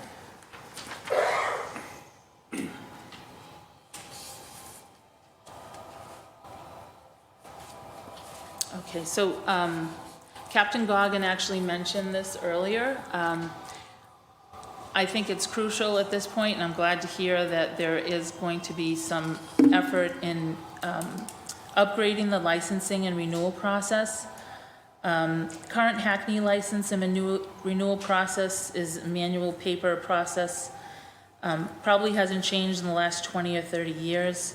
Transitioning these processes to an online platform would not only create efficiencies for Hackney, but also streamline the process for owners and drivers. One of the things that was changed in the amendment to Rule 403 in 2020 was the removal of the Hackney school requirement. So as Captain Goggin mentioned, if someone is interested in becoming a driver, they can just get the book, study it, and pass the test. So we don't need to wait to go to school, and that was a huge barrier, because a lot of times they would wait to get enough drivers, and then once they got enough drivers, the drivers that were interested 3 or 4 months ago were not interested anymore. So, but again, taking a look at the whole process and improving it, I think would help bringing people back. Is the test online, or is the test, do you have to physically go and take the test? I'm not sure. Okay, we can yeah. figure that out. So the next slide. And I'm going through this fast, we can answer questions later. Commissioner Shea mentioned something that I wasn't aware of, and I was ecstatic to hear about it, that they're transitioning the program, the Boston Elderly program, from a paper coupon to, I don't know if it'll be a debit card program, but hopefully it is. She addressed a lot of the issues that do exist today. So hopefully we can just be part of that team and provide our input in updating that. Next slide. And the next slide, I actually want Dan to talk a little bit about this because I think he has some insight and some ideas as to how we can increase accessibility of taxi rides through government programs and alternative dispatch. Of course, I mean, taxis is a city kind of little bit part of the city, so they should also have access to like government programs. For example, the RIDE program, there are so many government transportation programs, meanwhile run by Uber and Lyft. So maybe also give taxis the opportunity that they have access to those programs because, you know, in the end, this is good money for the drivers, which is like a kind of a secured income for them. Taxis still have a lot of wheelchair accessible vehicles. Most of them, they just drive around and pick up people. So there is really no need for them to have those cars, but giving them access to those kind of jobs that they really need those cars. So, because at one point the drivers just keep renewing them with other cars because say, why should I invest in a wheelchair car if I don't have the right business for that? Then sure, cities can always help promoting technology that people can access those taxi cabs easier, for example, for companies who provide apps out there. And other things, I talk a lot to drivers and they always tell me, for example, hey, why can we not use bus lanes? We're sitting there in traffic, the bus lane is empty. Is there an opportunity? I mean, those are little points, but maybe we can address them. Maybe there is a way, because going from A to B faster is not just a happier passenger. It's also, you know, less traffic instead of having bus lanes completely empty. I think even in New York, they allow it for a certain time. The taxi drivers can use those bus lanes. So those are a little bit about those things where we have opportunities, where we could increase the driver income. And increasing income is also not just having more passengers, also, for example, going from A to B faster to be ready for the next passenger. Good. Next slide. And so this is the last point to mention, and I'm going to preface this by saying I understand that the TNC state law is a state law. City of Boston really doesn't have much say in how to regulate it. But given that half of the Massachusetts TNC rides begin in Boston, I think it's time to really see how the City of Boston can further regulate the TNCs. And we're not even talking about the delivery sector, which is like another animal in itself. You know, there's an uncontrolled number of TNCs working in Boston. There's 250 approved TNC drivers in the state of Massachusetts. 250,000, sorry. You know, even if you say half of them are in Boston, that's still a lot compared to the 1,825 medallions on the road. Many of these vehicles that are on the road are out of state, with out-of-state registrations. They're taking jobs from drivers and businesses from the Boston community. You know, the current state law poses issues with congestion, safety, and the environment they're unique to the Boston community. If this law is not amended to address Boston-specific issues, the future and health and safety of Boston, in my opinion, is at risk. So, you know, I don't know legislatively what we could do, but Cambridge actually entertained a home rule petition. Their city council actually approved it. Could be potential collaboration with them since they have just as much, I mean, I think they have the second biggest, largest pickups of TNC, so. And what was that home rule petition looking to do you know?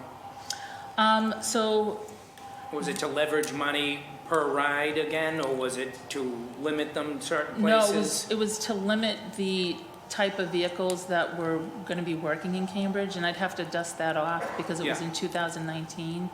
And then They actually went to the State House. It was February 2020, and then it got dropped. So, but they do have an appetite to try and curtail the number of vehicles on the road. Cambridge is even worse than Boston just because it's so small. Smaller, yeah. But again, I want to thank you for the opportunity to present this information to you. And if we can just leave this meeting today agreeing to have a team that's Yeah. going to work in the future, I think we would have success. And Steve had talked, we were meeting pre-COVID, then, not to blame everything on COVID, but a little bit, I think it hurt us, and we lost track of each other. But, Counselor, do you have some questions?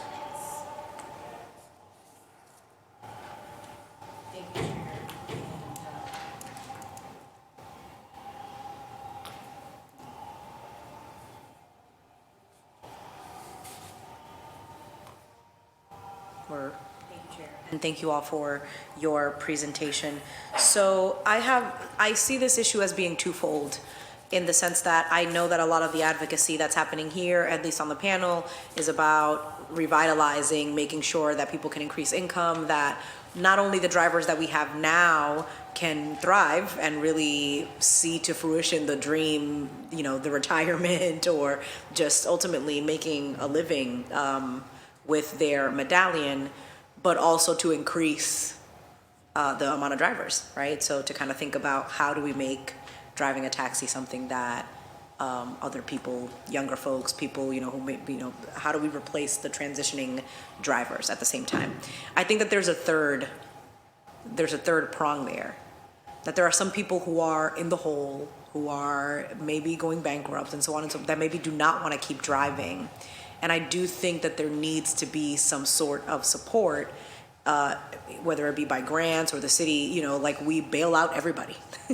And I think that there are, in addition to, for those that want to stay here, that want to thrive, to kind of open it up and make it more accessible, there also needs to be an off-ramp for people who might be struggling and drowning and are just like have maybe found something else that they're going to do and don't want to and don't want to continue to do it, to really, like, how do we support people to paying down debt and so on and so forth. And so I just wanted to mention that, because I do think, because the drivers are aging, I think that there might be a facet of the driving industry that's kind of just like ready to put it down, and they, at minimum, return on investment, equity, just want to have something to show for the massive investment that they made. I mean, at $700,000, that's a liquor license.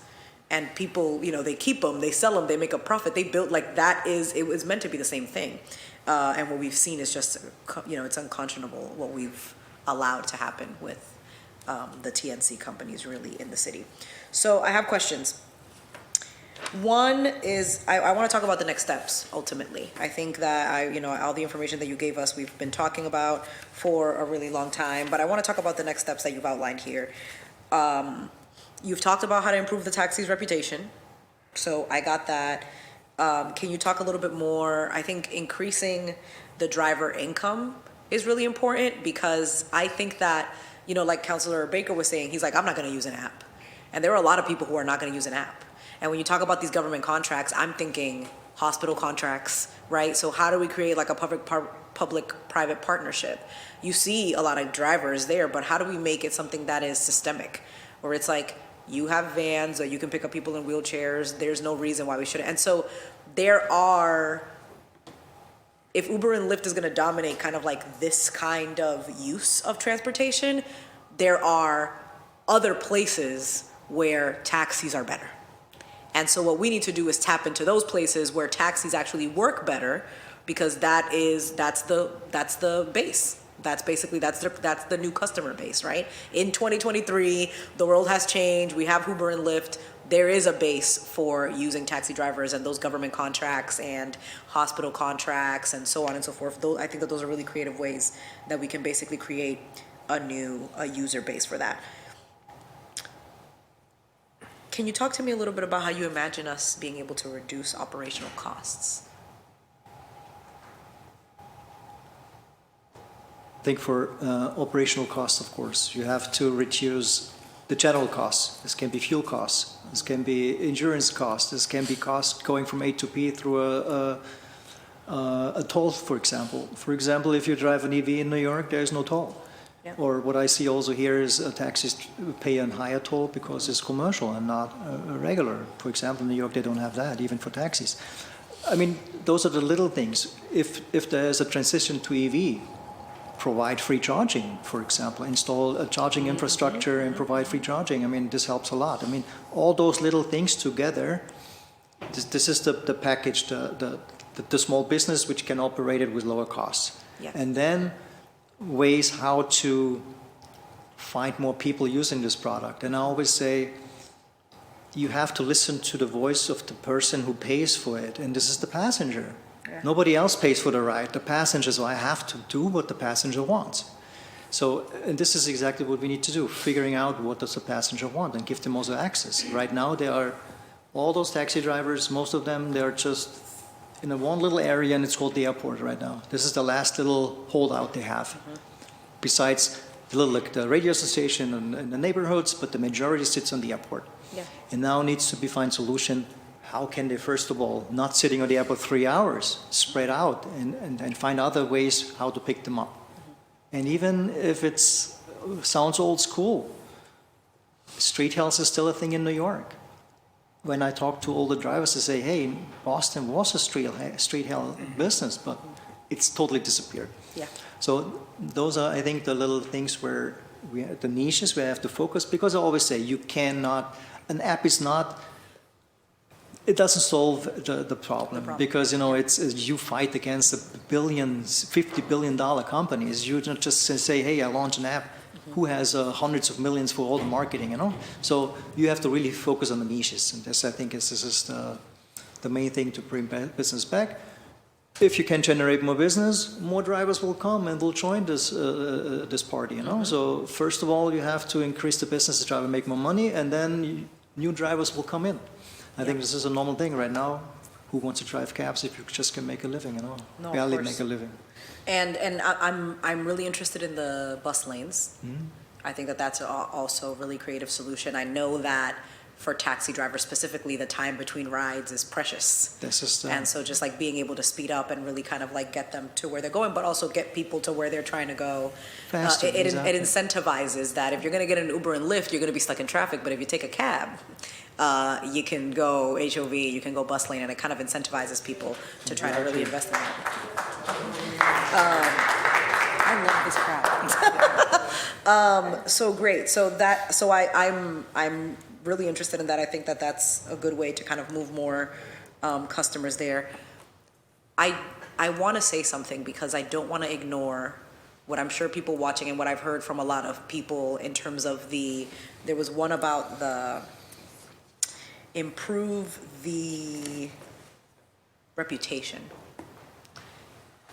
Before Uber and Lyft joined the fray, I was one of the late adopters, and so I was not using Uber and Lyft when they first got on the scene. I have been left by a taxi. Like, I have not been picked up by a taxi.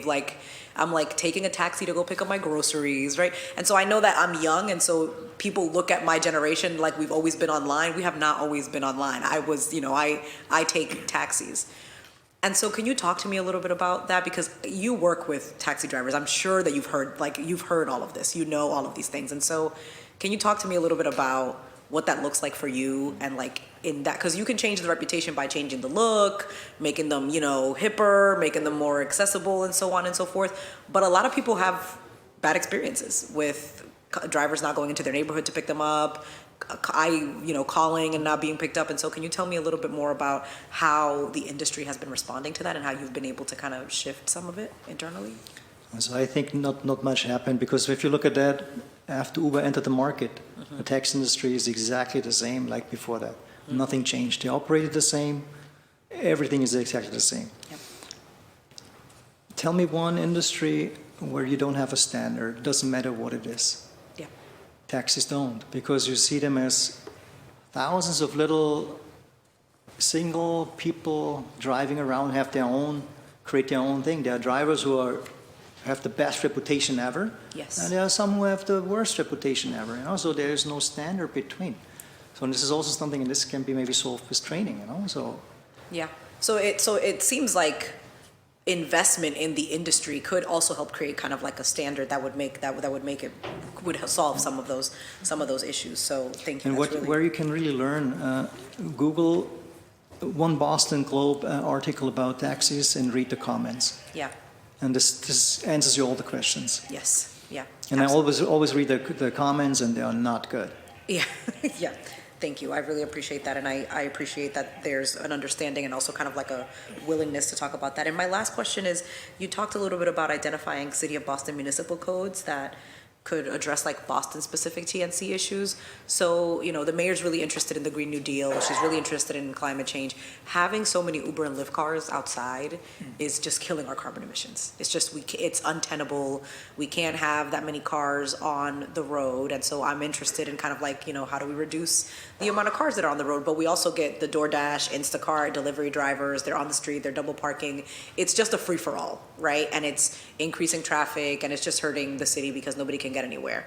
But the other side of that is that we can't get people to get on the T because the T doesn't function.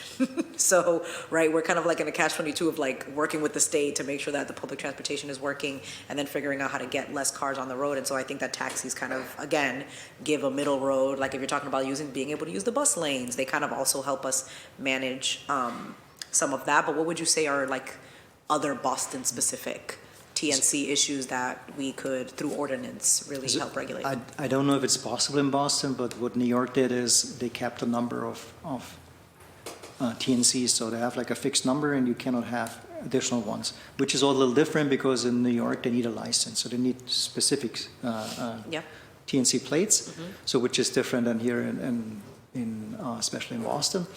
But only in New York, because I never found anything about here in Boston, but in New York, 40% of traffic is caused by TNCs. There was a recent study on this. And I mean, Boston is the #1 in traffic in the US, I think, meanwhile. Yes. So, thinking about something like that, you know, you don't need 50,000 cars if they can be operated way better. And maybe the same can be done with 10,000 cars, for example, because don't forget, those cars that most of the drivers don't live in Boston. Yep. They come in and out. Drive for 1 hour, for 2 hours, for 10 hours, doesn't matter. But this constant in and out traffic, you know, I mean, this is I think one of the big reasons, but nobody ever released those numbers. Like I said, in New York, just recently after back and forward, 40%. So there is a way for us to kind of maybe call for a study and kind of be able to see kind of like where that is coming from, so that it can help us make the case for where we're going.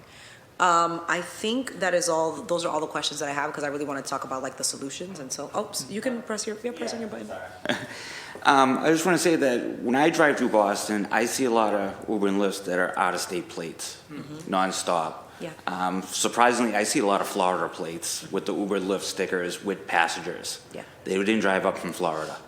They're picking up, and that seems to be the biggest problem. I see Rhode Island, New Hampshire, New York, again, Florida, Connecticut, all those neighboring states with passengers and picking up. They're pulling over and picking up. No, I thought they weren't allowed. They were only allowed to pick up here if they were already here from a different ride. Is that correct? Because I don't think they can. You can't come from Rhode Island. I think that was the intent. I think, but they don't follow through with that. That was Yes. the intent of the legislation, but there's no way. But there's no. Okay. Well, I really that's- don't think I Uber's hear saying, the- no, you can't get them, because Exactly. I don't think that they have so many rides and drivers. They're not paying course. attention to every little driver. Of course. And their app is not shutting off as soon as they shut off, As drop it's not off. like using GPS. Right, and say, okay, they're registered in Rhode Island, they dropped off, the app shuts off and you go back over the border. Yeah. I don't think it works that And so way. they come anyways. Okay. Yep. Please. Also, there are thousands of out-of-state vehicles, there's no question, but they have a partnership with Hertz, and most of the time, Hertz vehicles are from out of state, and that's what you're seeing also. Got it. And They're many like of them- renting cars to. Yeah, and many of them also have a New York TLC plate on them, Taxi and Limousine Commission, which is one of the bigger slaps in the face if you're a Boston cab. Because the thought about being a Boston cab cruising the streets of New York with the Massachusetts and Boston plate would, most likely you'd be arrested at that point in time. But to see a New York TLC plate all over the city on a regular basis, it's kind of heartbreaking for a lot of us. Yeah. Yep. Okay. I think that's all for now. Thank you. If I have one. Yeah, I had thought a lot about maybe a specialized plate for the TNCs that were coming in, but you're absolutely right, Steve. They rent vehicles, and it doesn't matter where the plate is. It's just an industry that has really no guideposts at all. They just do pretty much whatever they want, and the 200,000 on the street is, we can see it in the traffic. We have had some studies, but nothing that really drills down and shows that. But that shows you how many vehicles are on the street. How's the taxi industry, even if we get them back at the 1800, how's the taxi industry going to compete with, 100,000 vehicles? But this is the point. I mean, in the best time in New York, 550,000 rides a day were performed by, what was it, 13,500 taxis? Yeah. And the utilization was only 40%. So this was like all street Yeah, house. yeah. So if you really fully operate a fleet of 1,800 cabs in Boston and increase the utilization to maybe 60-70%, which is doable, Yeah. you can transport most of those people. you Yeah. know? I mean, this is just, you have to see it, like the utilization from everyone is just very low. Cabs, what do they have these days? 15-20%? The same is like Ubers, it's just the amount of cars. You Yeah. know? So if you reduce them and with smart algorithm technology, you can do that. But the TNC companies, they don't care, because for them it's very important that you have your ride in a minute. So that's why Yeah. they have always 10 times more cars than necessary, because this is the whole thing, as fast as possible. So So everybody's an environmentalist till they need to get someplace. Yeah. Right. Yeah, think about all those city planners who planned for 20 years, and then Uber and Lyft came and just wiped it out, Yeah. And here we are back again. And part of, I think, of the, just talking about taxis, you hear a lot of people talk, around Christmas time mostly, shop local, go to your local butcher, go here, go there. Like, the taxi industry is how you shop locally for this, because the money is pretty much staying here. And I like the idea of making the fleet more updated. I mean, it'll be a lot to go electrified. Teslas, if it were a standard Tesla vehicle, there was a way we could do that, then I think you would beat out the TNCs. But how do we get to that?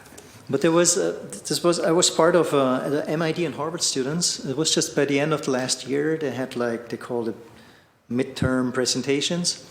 And it was all about the decarbonizing of the urban mobility. So it was I don't know, maybe 30 presentations. Joel Barrera, Massport was part, Matt Waldfield from Transportation, also Kat Aschel from SL, from Mayor's Office of Environmental was a part. And I also was mentoring students there. And one presentation was the electrification of Boston taxis. I can look it up, I can send it to you. It was very interesting. There was a lot of presentations where students digged into problems. And what was very interesting is their conclusion was the electrification of Boston taxis would help to reduce the annual Boston transportation emissions of 14%, only if you electrify taxi cabs. Just the taxis. It's a big number. And ban the Ubers and Lyft from coming in city limits. I mean, In downtown. you should not ban them, but you should reduce them. You Yeah. cannot ban them. Good luck. They will just come and Outspend us. everyone will have no more job, if they come with all their lawyers. Yeah. And their suggestion was investments in the conversion of taxi into electric cars, which the numbers are not high. I mean, their forecast was $20 million could convert most of the taxis, which is not a big number. And also install charging and infrastructure and provide free charging for the drivers. So this was their suggestion of the presentation, and it was very interesting. Yeah. Maybe we should get some of the environmentalists on our side, huh? Yeah. You're Kate, with us? Kate Aschel, huh? Yeah. She was part of this whole presentation part also. Okay, I think we need to, I think it was Linda or Steve talking about, get back together and continue the discussions that we've had. Let's have this as a working sort of group here. I'll make myself available, and I'm sure Council Lara will make herself available also. I think maybe, and I know we've gone through this before, particular changes in 403 that you'd like to see, you know, that we can get into. I haven't really gone through this to see, but I know there were some things that were in there, like the having to be inspected twice a year and the extra costs, and going from 6 years to 10 years. Those are good, but incremental and small. So let's figure it out. If we want to do a working session maybe in a month or so, something like that, which is where we come with more solutions. And the one thing that I think we need here is someone from this administration to get in their head of what's, you know, we saw the last couple administrations really not do that much. So let's see if this administration will help us a little more and see what they're prepared to do for the taxi industry. I believe it's an industry worth, you know, fighting for, because like you said, if we remove vehicles off the street and we support a business that are people that we all know, then it's a win. So I think it's worth doing. We're gonna go to public testimony now. Oh, yeah, sure. Sorry. Thank you, Chair. Thank you, Chair. I appreciate it. I know everybody's very excited. I really want to hear from the drivers. There is one of the unions, one of the local unions, 32BJ, is organizing the Uber and Lyft drivers. They have like a massive organization of the Uber and Lyft drivers because they're fighting against Uber and Lyft. Because Uber and Lyft doesn't want to classify them as employees. They take a bunch of their money. They don't offer them any benefits, you know, so on and so forth. And so the reason why I say all of that is because when they saw that I filed this, they reached out. And so Councilor Baker asked a question earlier that was like, why is this better than driving for Uber and Lyft? And I think that, although that's not maybe a question that we can answer here now, when you talk about changing the reputations of the taxis, there is an opportunity. Workers are being exploited. They are unhappy with the conditions that they are working under. And the taxi industry has an opportunity to provide an alternative, right? You want to increase the amount of drivers. You have all of these drivers that are fighting against Uber and Lyft. They're organized, they're working with a union, right? Like this is like, there is an opportunity here right now. Like it's like strike while the iron is hot, to kind of really be very clear about that question, why this and why not that? And secondly, I also wanted to note and make a comment that right, those reasons are there. The reasons are there why we want to kind of like transition people to bring us there. So I'm actually going to think that I'm going to stop there because I would definitely want to hear from the drivers, but why this and not that? There's really an opportunity here. And the other comment that I wanted to make is that people who own medallions, this model really lends itself to like cooperative ownership and like collective ownership models that we talk up a lot. So I think that that's also something that I would want to have a conversation with the cabinet here of economic inclusion, in terms of, they talked to me a little bit about how to make sure that medallion owners had access to the grants for small businesses, and it's like about being registered as an LLC, and like there's all of these ways to do it. And so providing training through the administration to these cab drivers about how they can register as a small business, how they can have access to all of these grants, that is something that they're also willing and open to do.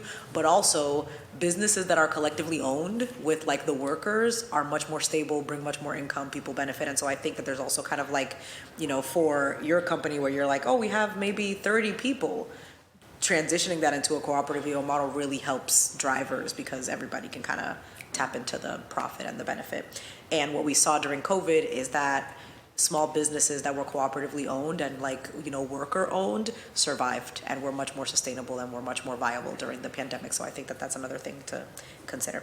That is all that I have. Thank you so much, Chair, for indulging me. Thank you, guys. And we'll go into working session. We'll get see if we can get someone to sit with us from the administration to see what the path forward should move. You know, if there's an appetite for any legislation on you know, maybe something that helps the taxi industry, that we have to level on the Uber and Lyft industry, the TNC industry, and not to add on, but ultimately the Uber and Lyft is looking to get vehicles with no driver at all. So there's no benefit to anybody as far as working and helping their families. So thank you, guys. We'll send communication out on next steps. And so we're going to go to Public testimony now, there's a spot here and a spot here. I'll call out 6 names so you can line up 3 and 3 here. First name is Valerie Babal Jean, Alex Pierre, Joseph B. Pierre, Jean R. Orye, O-R-Y-E, I believe, and 1, 2, 3, 4, 5. Rachel Meiselman and Raheem Abbasi. So 3 and 3? That's not on. That's not on? So your name, Alex Pierre. he's on? And I'm gonna give you 3 minutes. Okay, so if I give you this, that means your time's up. I'll try not to be rude when I do it, so. Okay. Okay? All right, Alex. Yes, but my question is, we are cab driver, you have no power. Whatever they done to us, we have to accept it. Because, for an example, I went to Logan Airport. I get a customer who get a coupons from the city. And I say, I'm going to drive you, but more likely I don't know where to cash it because we are independent. Before, when you join the cab company, you can bring it to the cab company. Now, we cannot anymore. And I'm speaking to the customer. The angel at the airport comes and say, you're not going to drive this? I say, you know what I said? I'm going to drive the customer, but I don't have nowhere to cash the coupon. And I get a bunch of them, have nothing to do with them. And finally, I drove the customer, I don't get paid. And I just receive a notice from Logan Airport, I get violation for $50. And if I don't pay it, I won't be able to renew my license. I don't think it's fair because we are living on lane of justice. The justice should be for all. Because we are driving a cab, we're losing our right. I don't think it's fair. If they just say that, I didn't refuse. I said, I'm going to drive you, but without the pay. And I drove the customer, I didn't turn the meter on, and I received a violation for $50. And I have to pay it. And what can we do about that? So where would you normally turn them in? Do you not even know where you turn them in to get money? You're No. You're talking about the elderly. The elderly, before we can return it to the company. Yeah. But more likely now, all of us, we are independent. We don't join the radio association no more. So if I get the coupon, there is no physical address I can go to cash it. Do you know that? I mean, I thought they went from the owners to Hackney, so maybe if you're independent, you turn them into Hackney? Since when? So you have to drive over to the police headquarters at Hackney? I am happy to take your contact information. I don't handle that part of the program, but I can try and help you troubleshoot. Yeah, but you're just saying something, we can return it to acting. Since when we have that? That's never happened. That's not what it is. I don't know where you get that from. It's in a book, but you don't apply it. So I'm happy to take your contact information and try and help you. I don't know why it changed where you turn them in. Has that happened more than once Oh, yeah. to you? Multiple times. So you just, yeah, he gets it too. Most of the time, I pay the fee. Okay, Amanda, will you get his contact information for us? We'll contact you so you know where to go from that. Someone from my staff's gonna get your name and contact number. We'll make sure to reach out to you. What about the violation I have for $50? What I'm gonna do? We'll look into it and see what we can do for you. Thank you. Okay?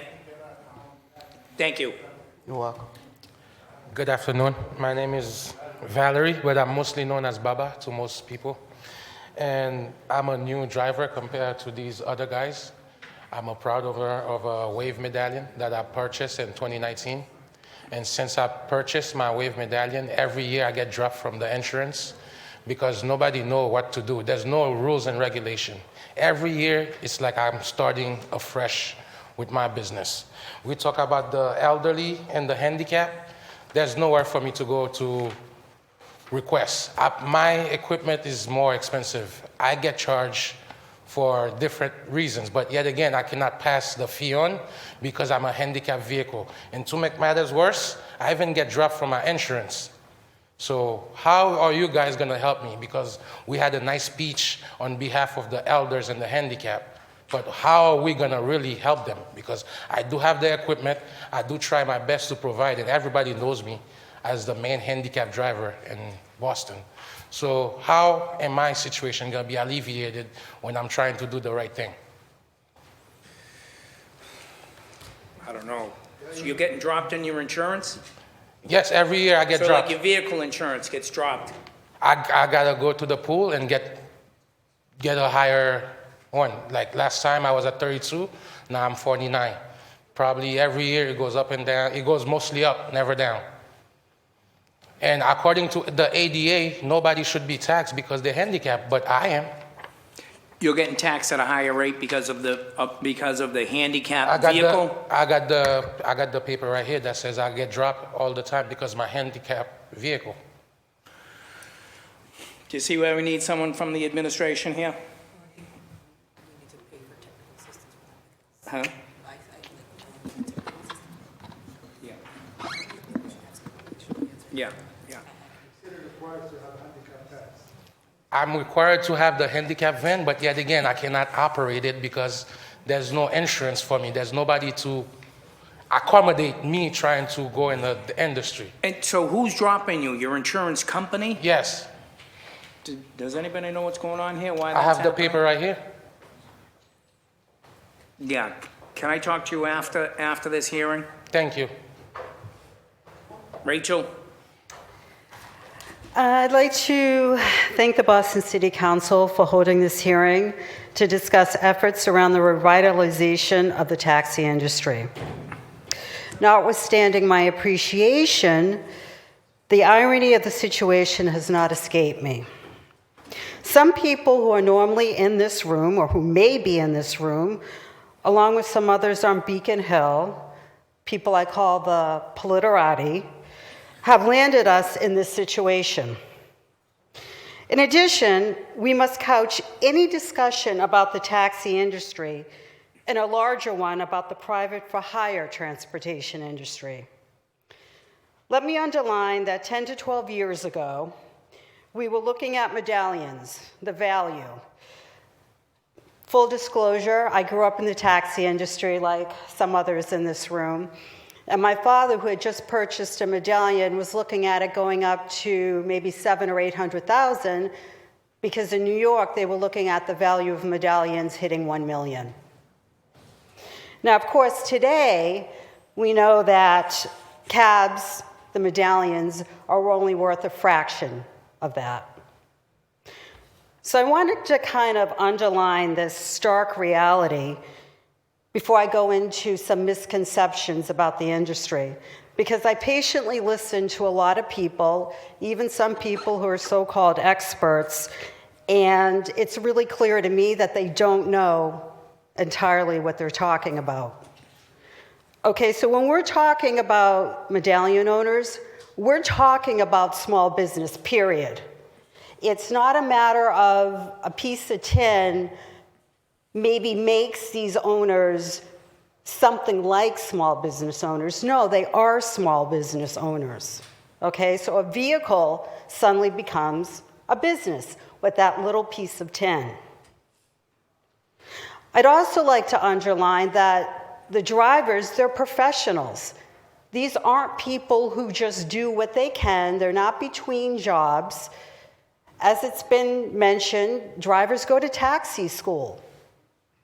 They don't just whip out GPS and drive people from point A to point B. There are certain expectations that come with being a taxi driver. Why am I saying all of this? Because I want medallion owners as well as drivers to have respect, period. I also want to talk about Uber and Lyft. There was some talk here about rehabilitating the taxi industry, the image of it. I disagree. I think that Uber and Lyft are the ones that need to rehabilitate their images. The issue with the taxi industry is that a lot of people simply, again, don't understand it. If you're talking about Uber and Lyft, that is not the same thing as a taxi, period. Although I'm going to say that it should be, because Uber and Lyft, they're not a technology companies. They are in the private for hire transportation industries, and they have hidden behind technology to avoid the regulations that taxi owners have to submit to. You're welcome. Also, I've heard a lot about how there are high percentages of immigrants who are involved in the taxi industry. That well may be true, but please let me say we are one big family. And so we don't look at each other as, oh, you're an immigrant, you've been here for 50 years, your family's 4th generation. We are one family, and so when some of us hurt, all of us hurt.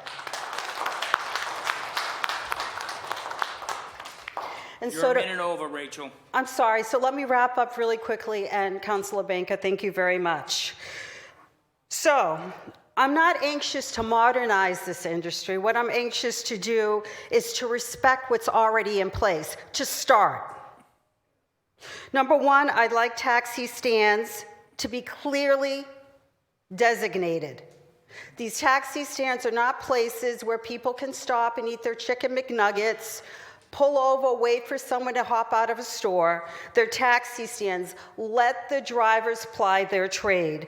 And I think that maybe we can work with the city and they can make available where there are different taxi stands throughout the city. I also would like assistance for people who have lost their shirts, for people who are struggling.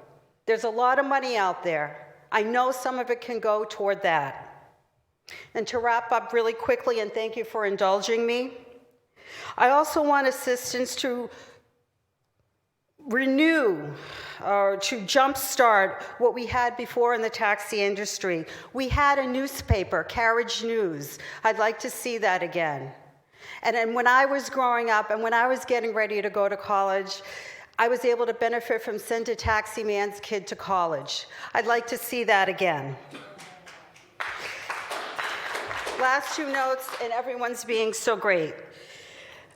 I would like to see the fight that is starting here in the walls of Ionella Chamber. They need to go to Beacon Hill. There needs to be a partnership between councilors and state reps and state senators. We can't have Uber and Lyft coming in from everywhere and picking up. When Boston City cabs, they can only pick up here in Boston. And then lastly, I'd like to underline the need to recruit new cab drivers because the population is aging. And then finally, I have to end with this. Again, it's important to respect the people in this industry. They are professionals, they are intelligent, and they are trained. Thank you so much, Councilor Baker. Thank you, Rachel. Thank you very much. Good afternoon, all representatives of Council of Massachusetts. And I feel grateful to be here politically.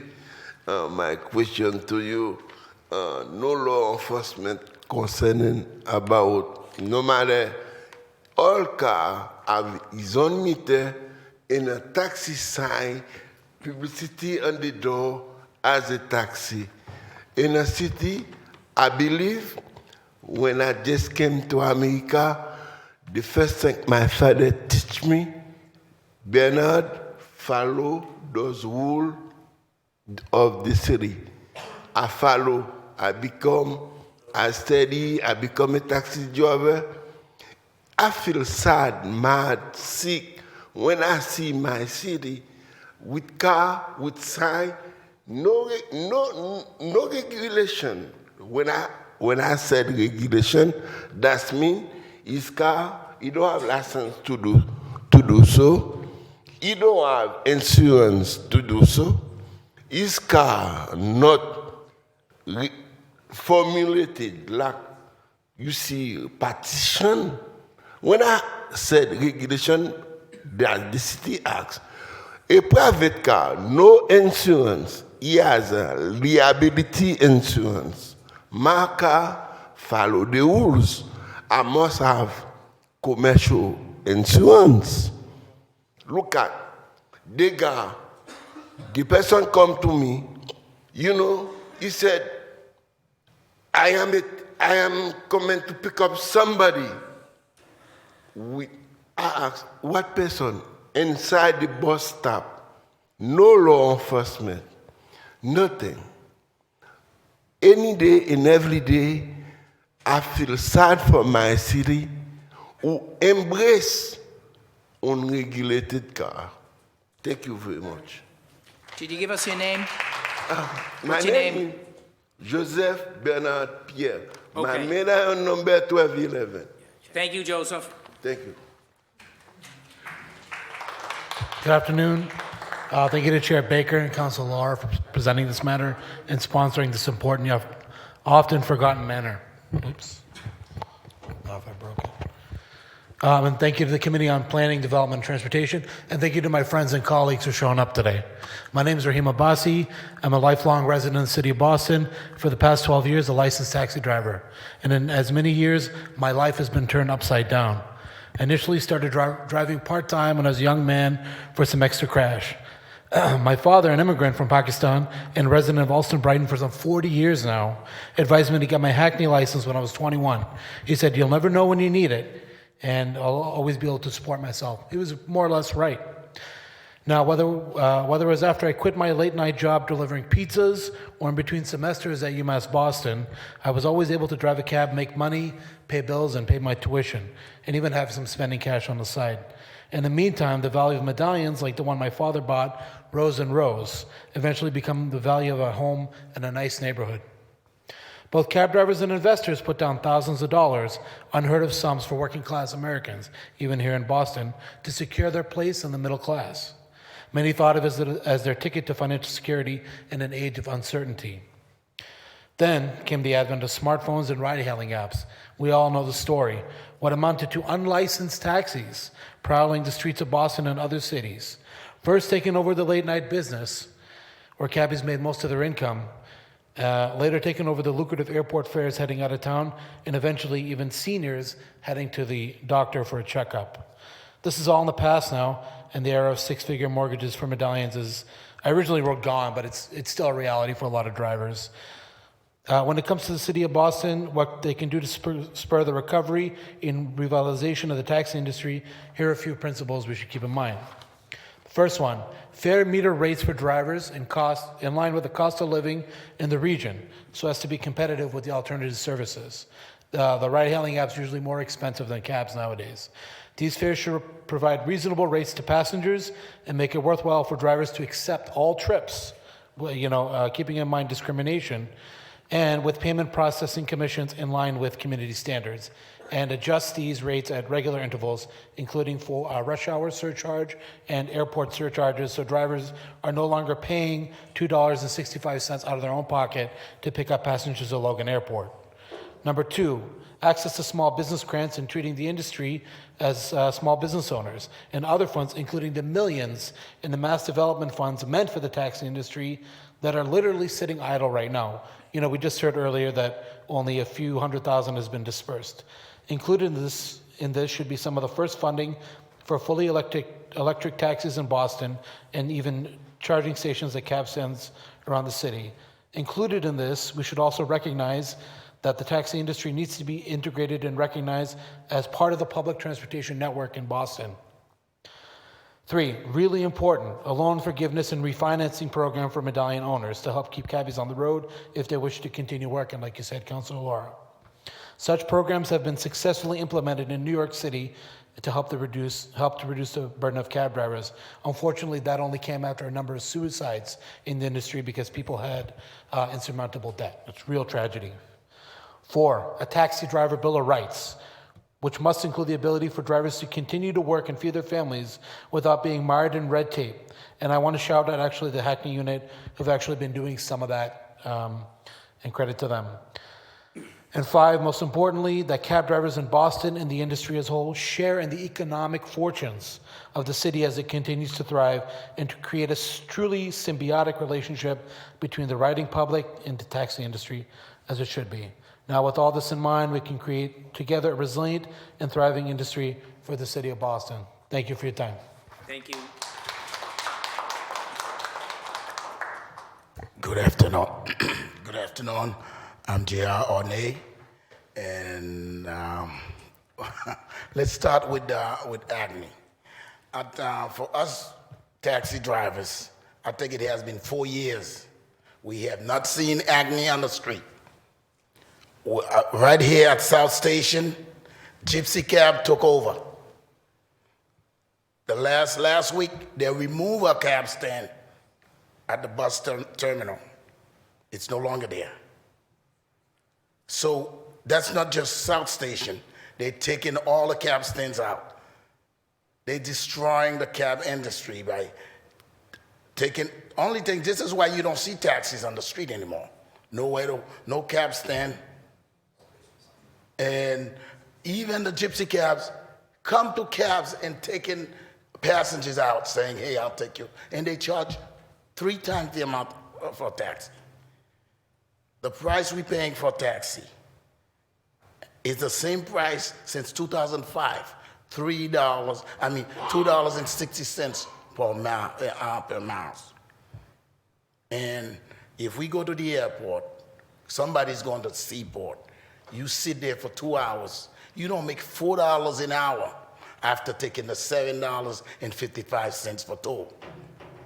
Because it's not even $15 from the airport to Seaport. So a driver, even a young driver, is not gonna come and work from the airport to Seaport to make $4 an hour, because you spend 2 hours waiting for a fare. They're not just at South Station. When Celtics playing, they're there. Fenway, they're there. Gypsy cabs all over. Ashmont Station, they park at the cab stand. So you don't see Agni, you don't see anybody. And they even tell you, what's Agni? Who's Agni you talking about? You don't see any meter maid, any taxi, and plus, I believe somebody said $1, we pay $125. We pay every year, every taxi owner, $290. $150 goes for that senior, 150, not 125, for the senior program.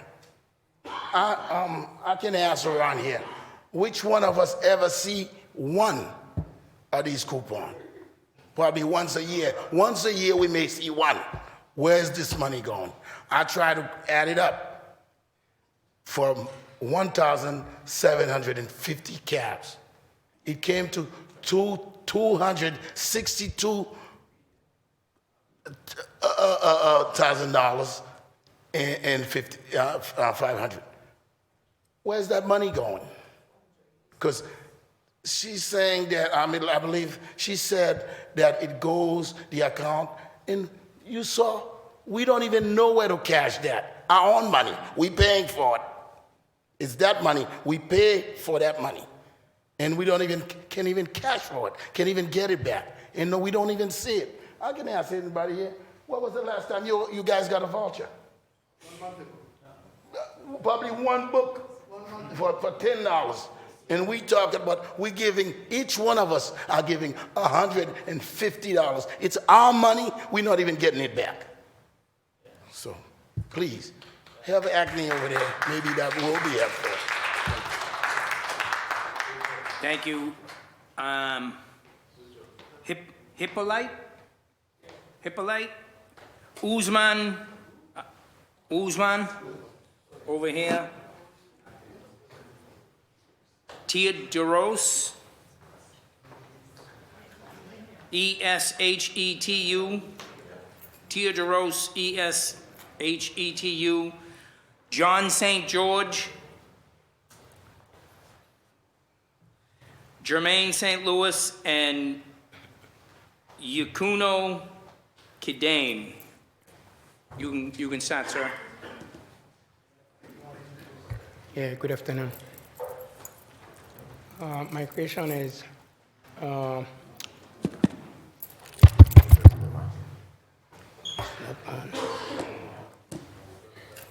Just lean into it. Yeah, if you just speak it. There you go. yeah, good afternoon. My question for the meter, especially for the meter, I need the raise for the meter. The meter I need not 120. I want this is changed for the meter at least 25 cents. But if you put this one 120, that's not good for us. Please, if you want, give me $1.25. We can put this one in the meter when the meter change. Thank you so much. Thank you. What was your name, sir? Your name? Hippolyte Pochet. Okay, thank you. Good afternoon. Yeah, my question is that you guys want to help us, but the same way you are helping us, other people are killing the business. Like when we get to the airport, you will see Logan Express has been there for years. They keep on increasing. That one is different. After they put MBTA buses to pick passengers for free from the airport, the former mayor said it was temporary after it became permanent. Now they put new buses to Back Bay Station and other places, $3 to go, free from airport to Back Bay, from Back Bay is $3 back, and free from airport to Back Bay. So how are you helping the business? Now if you give us grant, you put us more in debt. So when we are in debt, there's no way to pay back our loan. Why you are killing the business in the other way? The Massport just do whatever they want to do, and they keep on increasing free buses to the airport. While we are there sitting down, Uber are there picking up passengers. We sit at the pool, paying $2.25 to go into the pool, sometimes 2 hours, 3 hours. We stay there forever. We get no station seaport. So I don't know how you're going to help us to solve this problem. Thank you. Thank you. Thank you for the opportunity. My name is Theodros. Thank you for your time. There are some questions answered by some of the people before me, but I just want to mention one thing we shouldn't forget, which is a work-life balance. As a cab driver, you have to spend more hours outside, so you don't get that. But if you gave us an opportunity at least to make 8-10 hours on the road and get decent money to feed the family, that's at least something, because otherwise we're just wasting our age or time. And most of us, we work like 7 days a week too. When you come to the city, like that was my thought, like the HOV or the bus lane, the cab stand, the only stand we have maybe a Prudential. Last time I had even a fight with someone who was picking up a food, standing in the cab stand, and I have to pull in, and I said, like, cannot stop here. He's about to fight with me. There was no law enforcement even to, we used to see that, like even when we pick up someone from the bus stop, the MBTA stop, we used to get a ticket. Like even you not stopping or picking up someone when you swing by. Nowadays, even you don't see that, like no law enforcement to cooperate with the cab drivers. I don't know if you can work closely with the Massport, and at least if the Massport can consider, or not the Massport, the Easy Pass, consider the toll when we go empty to the airport, because that's why he said like $4 an hour, which is, we deduct that $2.65. When you come to the ride share, they pay $1.65. There is a difference. We pay extra $1 for that. And the Massport also, I wish like if they can consider like the Seaport or short trips beside East Boston, to give us another waive for the toll as well. When you come to the hybrid or EV cars, why the partition might, what is the problem was my brother-in-law car, he had purchased a 222 minivan, brand new, and he had some problem with the car. When he returned it to the company, he couldn't get covered by the warranty because he did some partitions in the cab they don't support, and the meters and the dashboard. They say like it's damaged, so we don't support this, we don't, and that was a really easy call for them to waive your warranty, which was like even 15,000 miles on the car. The other thing I want to mention here is why rideshare companies refuses the fingerprint.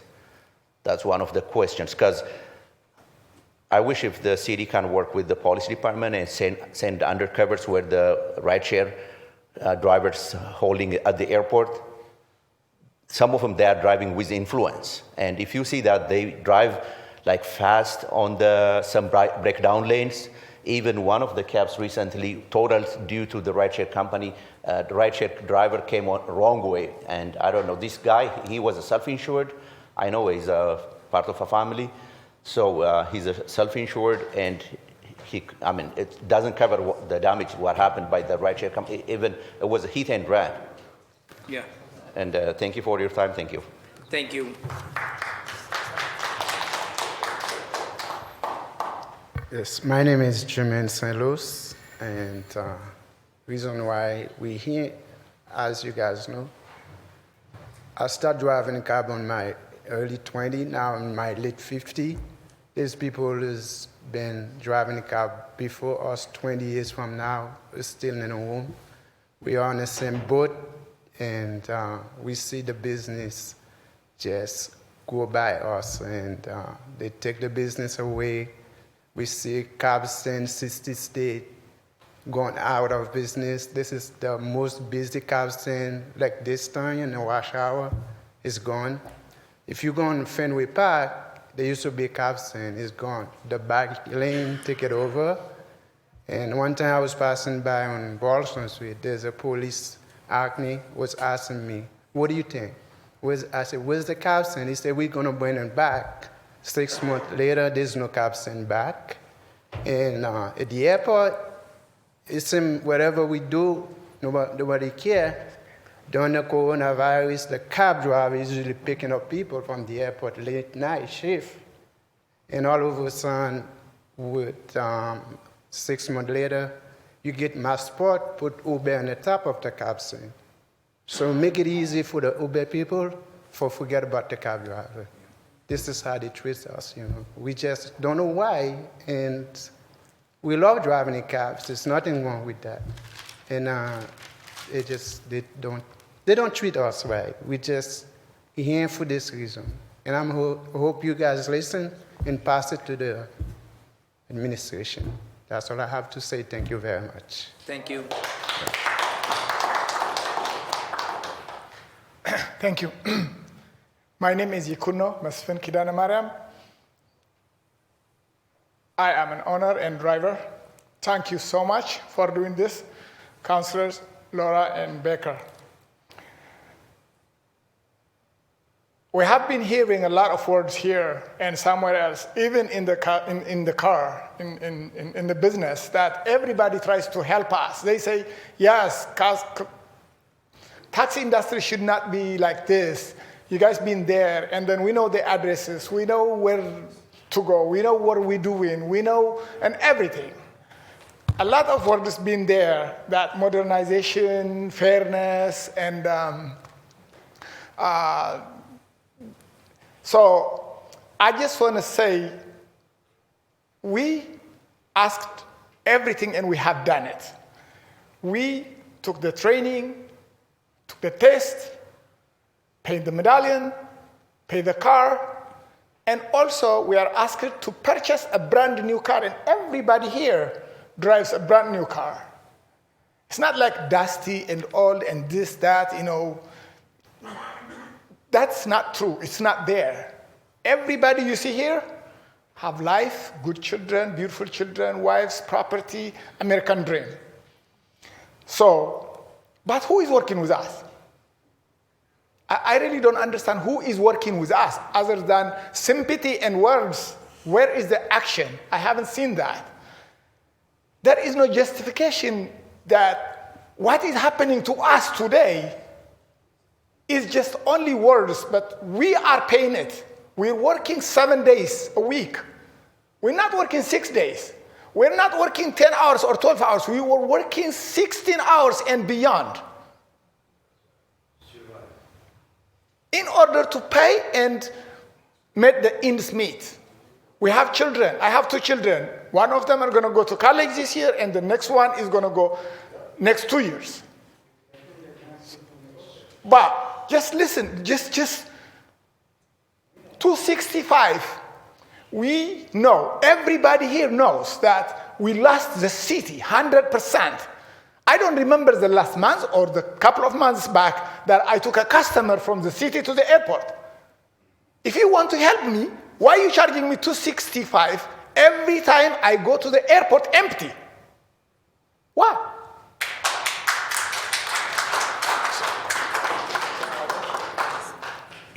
My only job is at the airport. I go there almost 6 times or 7 times, 10 times, it depends on the traffic, a day. How much I'm paying is more than $6,000.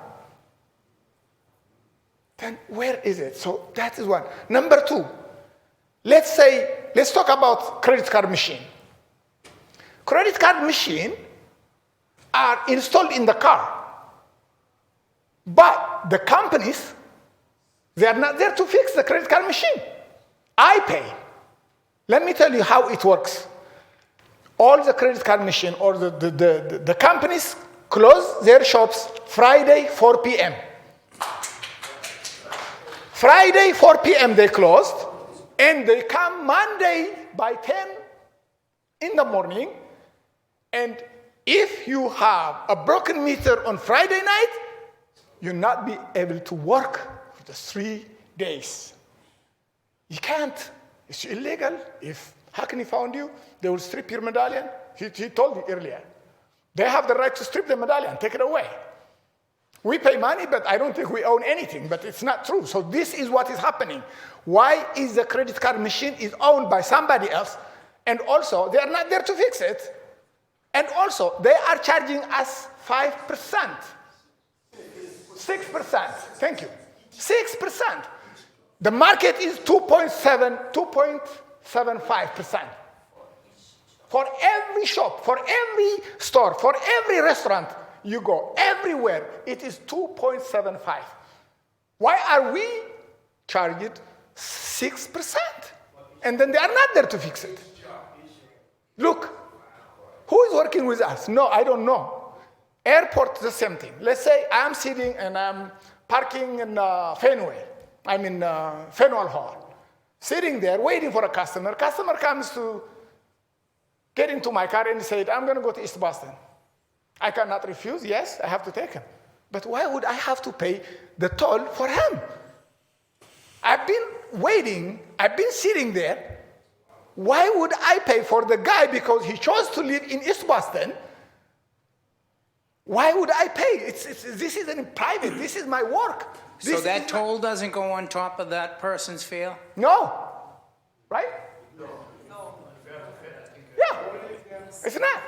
I don't know who did these policies, but it is there that we pay for the person. Okay. It's there, $265. Also, my time, and then I don't have to pay for that. I don't have to charge the customer. And if I charge the customer, he'll report me to Hackney, and then my license is stripped. So okay, you're on 5 minutes now. I'm sorry. Yes. Thank you very much. There are a lot of things that you guys talk. We are here. We are there. Not only when it is 70 degrees, but we are there when it is negative or below. We are there for the public, but the public need to respect us. The police officers need to respect us. We need to be heard. Where we are trying to do is giving a service, also making a living. So thank you for doing this. We really appreciate this. I hope you're taking this lesson. I thank you. Thank you. Okay, we're almost done here. We'll do some more in person. Nancy T-U-T. Okay. And then we have, what would you say that is? Derege? No, he left. He left. He left, okay. Gil Ballwinder, Melissa Bender, Rottenfeld, Jean, Pierre Lewis, you might have signed up twice.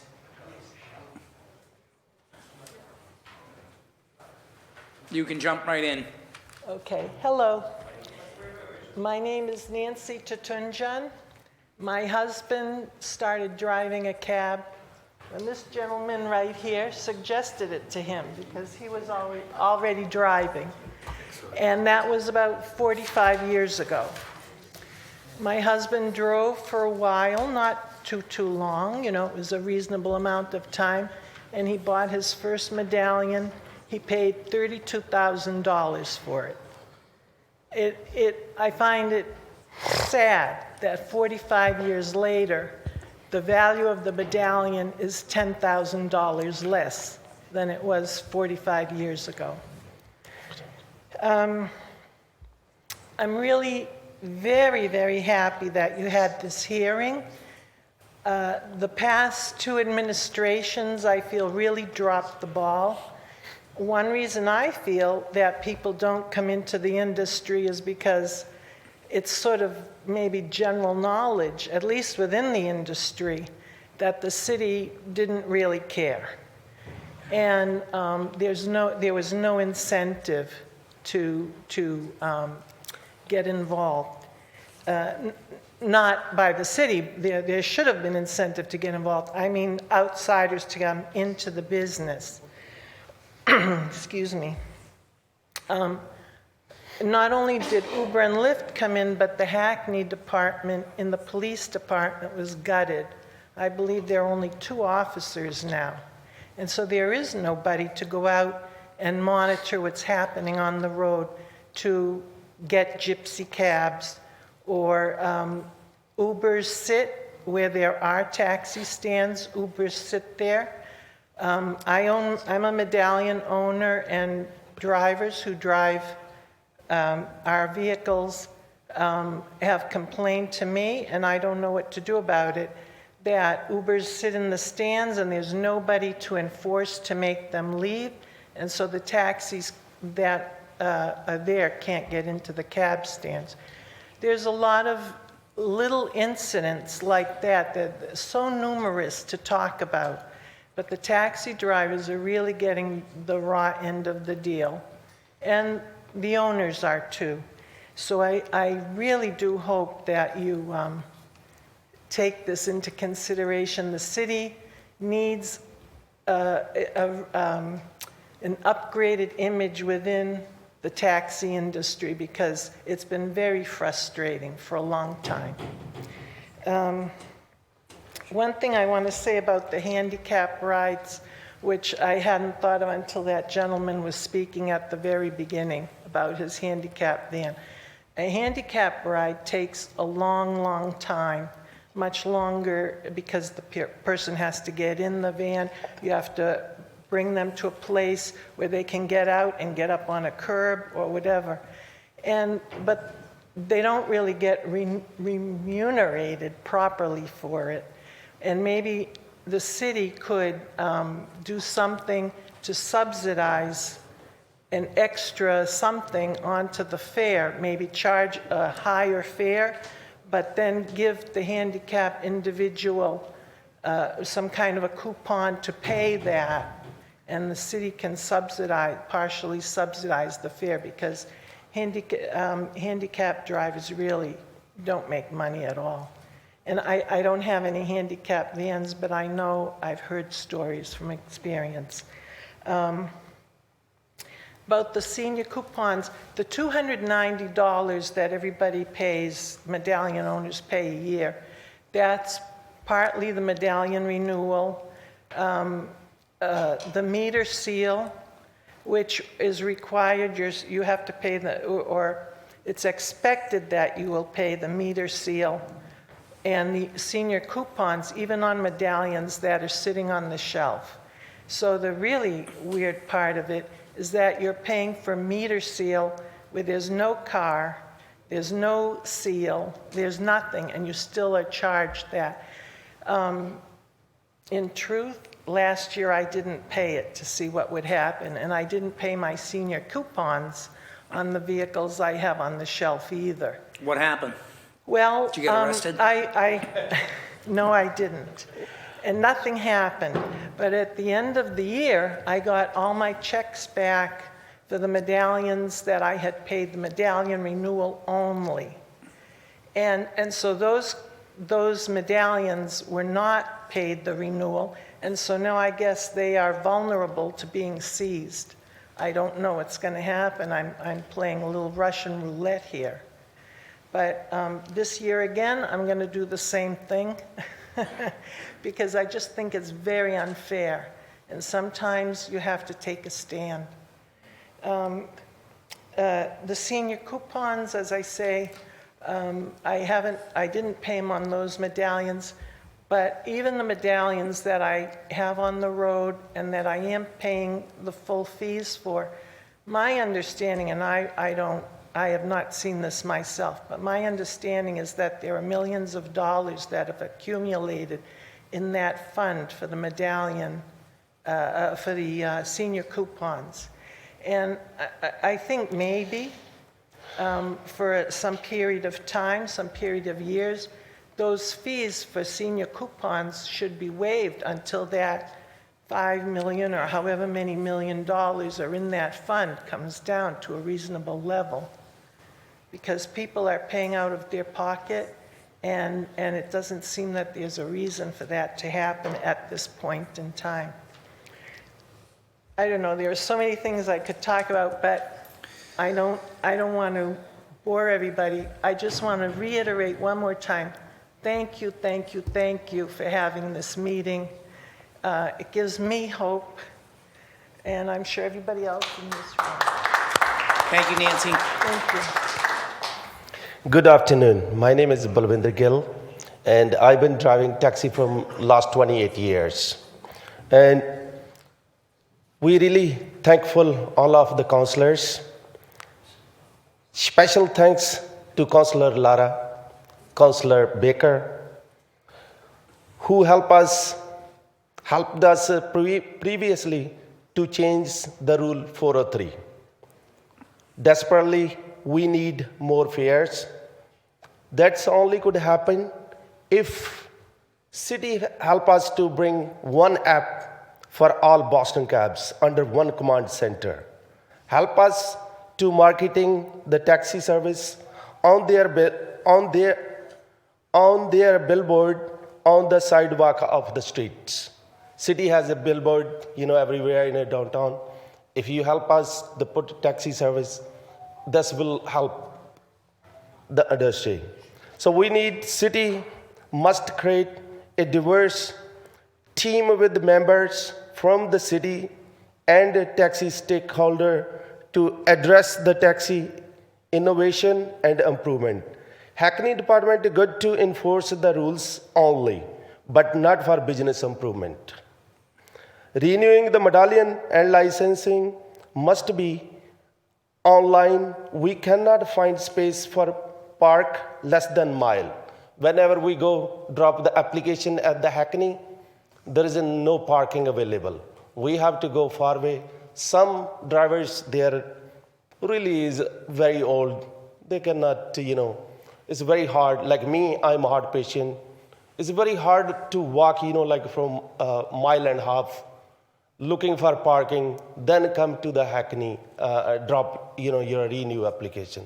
So I think this will be good if you force them to have everything renewing the medallion and licensing on the online. So, the city of Cambridge, they did a very good job. Yeah. I have cabs in Cambridge. I did everything online. I pay online. I fill up the application online. I didn't have to go to the city to do anything. just on computer. And taxi stand. There is a lot of taxi stands is disappearing, but is one of the most busy taxi stand is taken away, 60 State Street. This is right in a financial district.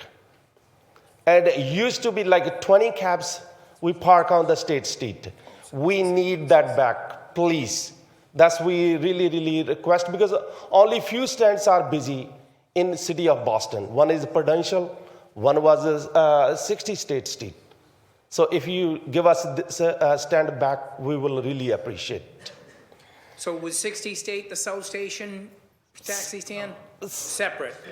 Yeah, 60 State is right here. 60 State, yeah. Yeah, exactly. South Station is totally different, yeah. Gypsy cabs, the tolls. I just hand to you this, the Hackney enforcing the driver. When you go to renew your license, they enforce you to sign this paper so you don't charge the people going to East Boston. This is unfair. Why? Because they Massport charge us $2.65. Example, if you pick up from Faneuil Hall going to East Boston, what the fare is going to be? $8, $7, and you pay $2.65 from your pocket. You only end up with a $5 or $4. So this is really unfair. Why are they enforcing when we are paying the toll? So they're enforcing us to not collect from the customer. This is unfair. It should be amended. So gypsy cabs, a lot of guys working with the private cars, vans, has a taxi sign on the top, but a Hackney failed to stop them. Just a day before, I can hand to you when I leave. You see this private car has a taxi sign on it, working at the South Station. I talked to him, I said, this is illegal, why are you doing that? He said, what does that mean? I said, you're not supposed to have a taxi sign. You don't have a medallion in your private car. He said, so what? Because the Hackney doesn't do their job, sir. They don't come out, they don't do nothing. Honestly, they only good to give us a hard time. But they are not doing their job, believe me. So, meter increase. Our living expensive and operating expensive are doubled. The last time we got raised in 2008. And please, we want 40 cents per mile to be increased. Because before mile is divided into 7, so if you divide it to 8, so it will really, really help us to get a few more bucks in our pocket. We really appreciate it. 40-cent increase per mile. Yes, please. That's, I think, it will be very fair, and we will be still cheaper than ride-share companies, because they are charging from airport to this time. If you check right now Uber app, from airport to here, they're about like $49. The taxis only we make like 17, 19 bucks. So people still paying them. If we get 40 cents per mile, I think we will be in a good hand. We will be making a little more money. And we will be really appreciate you. And thank you for your help. Thank you, Lara. Thank you, Councillor Baker. You guys really doing a good job for us. Thank you. Thank you. Hi, I'll try to make this really quick. I've never had a driver's license. I just wanted to give a little perspective as a passenger who does rely on the MBTA and medallion cabs. Good afternoon, and thank you, Councilors Baker and Lahr, for holding this hearing. When this docket was initially referred to committee, I believe a city councilor said something along the lines of how his father or grandfather was a taxi driver. So now the public has found the magic formula of how to advocate and persuade for measures by this body to materially improve the quality of life for Boston residents, visitors, and employees. A Boston City Councilor has to be personally impacted by something in order to see the value of the public being given a chance to speak on how it impacts their lives. Good to know. It appears that this Boston City Councilor's daddy issues have afforded us an opportunity to speak on the need of revitalizing the taxi industry in Boston. Per docket number 0342, the taxi industry has struggled to compete with rideshare companies in Boston. This struggle is the result of Boston's municipal government's own failures to help this crucial industry thrive. My parents did not have cars when I was growing up in Boston, and for transportation needs such as bringing groceries up the street from Purity Supreme to Bowdoin and Geneva, or arriving at appointments at Boston Children's Hospital, both medallion taxis and what are colloquially referred to as gypsy cabs have helped low-income working-class families like mine address such transportation challenges in the city. In my mid-20s, after the occasional 7 p.m. to 2 a.m. shift at the Glass Slipper, medallion taxi cabs were a godsend as safe and trusted transportation after the club closed for me to make it home safely. The business relationships that Slipper employees developed with Boston medallion taxis allow both industries to support one another. No small feat in the city that always sleeps, coupled with Boston's utter lack of a viable nightlife and nightlife economy. Never in my life has a Boston medallion cab driver subjected me and other passengers to the predatory, unethical, and damn near illegal behaviors of rideshare drivers in Boston. I recall one night when a friend called a Lyft for me so I could get to the Harvard campus and study in the Science Center. The Lyft driver repeatedly asked me if I was sure that I wanted to be dropped off at Oxford Street in Cambridge. He seemed inexplicably upset that my requested drop-off was not a residential address. And as a young woman, I deal with this a lot. I will specifically request that a rideshare driver drop me off at a Boston landmark so that they don't have my residential address.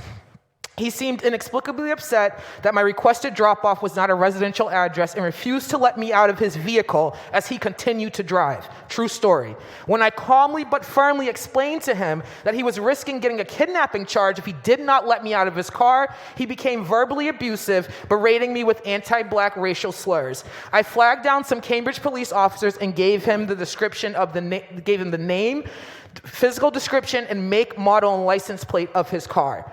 On another occasion, a friend of mine called me a Lyft as I left the Harvard campus to return to my art studio in Roxbury. After taking a circuitous route and feigning like he could not understand English, the Lyft driver brought me to Transportation Way at General Edward Lawrence Logan International Airport in East Boston, a long way from Roxbury and just driving straight down Massachusetts Avenue to get to Nubian Square. There is not enough time in this testimony to fully account for the sheer terror and criminal behavior of rideshare drivers employed by Uber and Lyft in Boston. But my experiences are hardly uncommon, and I want to reiterate, through inaction, corporate greed, worship of money, and self-serving arrogance, both the past and present mayoral administrations and the Boston City Council have allowed these behaviors to thrive. It's not just a matter of incompetence from this body. You really seem like you don't care about anyone but yourselves. With the exceptions of Councilors Baker, Mejia, Murphy, and Lara, you all sure passed that residential picketing ordinance really fast. You did this, yes you. You let rideshare companies who routinely double park in MBTA bus lanes obstruct and delay MBTA service. You let rideshare drivers who literally pollute and soil our air as they sit idling, wafting exhaust fumes in the city's air. You let Uber and Lyft drivers who routinely refuse fares to Dorchester, Roxbury, and Mattapan under the biased pretext that Dorchester is too far, leave vulnerable Boston residents in the dark of the night. In reality, the only thing that's gone too far is the tyrannical emergence and begrudging prominence of rideshare companies in Boston, as well as Boston City Council's unchecked incompetence respective to the taxi industry. That has gone too far. I usually stand before this body either naively offering practical common sense solutions or lodging criticisms at the competency or lack thereof of Boston's municipal government. I close my testimony here today by stating simply, respect the taxi drivers and their passengers, listen to them, work with them, and take action to support this industry. I close with the Lana Del Rey lyric. I hear the birds on the summer breeze. I drive fast. I am alone at midnight. Been trying hard not to get into trouble, but I've got a war on my mind. I just ride, I just ride, I just ride, I just ride. Thank you.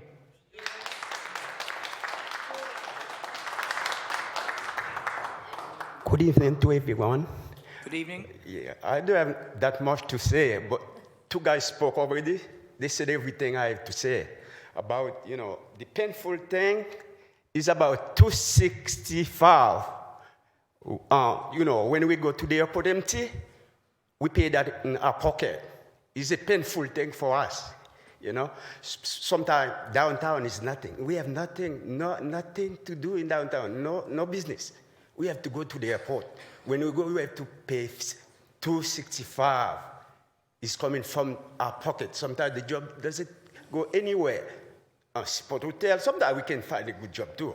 But sometimes, mostly, we're waiting for like 2 hours, we got Seaport Boulevard. So that $265 come out on our pocket. It's like we get the job for like $7 or $10. You understand what I'm saying? Yep. That's the only problem hit us a lot. We all have the same problem. Going to the airport empty, we cannot, nothing in downtown Boston. We have no job anymore. Uber take over everything, leave everything. We have nothing. We have to go to the airport empty. And, that's the problem we have. Thank you. If we can fix that for us, I'll be pretty glad. Pretty glad. Thank you. Hi, you don't have my name, but I'm just going to stand You're going to here. speak anyway, though. I am going to speak Can we anyway. get your name? My name is Joyce Rodriguez. Joyce Rodriguez? Rodriguez, G-U-E-S, Joyce Rodriguez. Okay. And I just am here to commemorate the cab drivers. I want to remind the city of Boston that when you are in need, who comes to you for your help? It's the city of Boston. My dad drove in the blizzard of '78 when there was only essential workers, along with Emilio, what's your dad's name? Emilio Garofalo, Steve Goldberg, my friend Vinny, Andy's dad, George Sumner, and whoever else was here who drove in the blizzard of '78. While we were little kids watching our dad go out, he was driving my mother to the airport because they called her in to see if she could help with the security. He was loading in 6, 7 girls at a time, and he was driving home Ted Kennedy because he had no ride home because he could at least clear the air to get to Washington or wherever he was going. Then let me tell you about 9/11. I was a customer care manager at Delta Airlines. We were working literally 40 hours a day. Those girls were running down, jumping in a cab. There was a cab every minute of the day, getting them home, getting them to eat, getting them right back to Delta Airlines. We worked around the clocks, and it was our Boston cabs. Yep. And then I will also tell you COVID came. What else I had here? There was something else, but I can't find it. But COVID came. Dan Eager got COVID together. There had to be only 12 guys, though, that worked during COVID. My husband right there, Indian. Who's the husband? Raise your hand. Okay, That's there he my is. husband, who's married to the wife with the big mouth. He was driving all hours of the day, running home, jumping in the shower, getting back to BMC, cleaning the cab for $10. Then they send him over to the Mass General Hospital. Mass General would send him over to Suffolk, to the dorms, down to Fall River, come home, clean up again, take another shower. And me and my kids were living in the house with him while everybody else in the state of Massachusetts was nice, home, and comfortable, collecting money and not working. And yet you had cab drivers who care for the city. And this is what you two have to relate. These guys care for the city. And if something happens outside right now, every one of them wouldn't even ask you. They'd get up and run out to go help. And this is what you got to know. They got it right here. That's all I have to say. Joyce, where you from? Don't put me in the paper. Joyce, where you from? Medford. Medford. Originally from the North End. All right. Thank you. Keep the cabs. Yeah. Juan, we have I think 6 people on Zoom. 7 people on Zoom.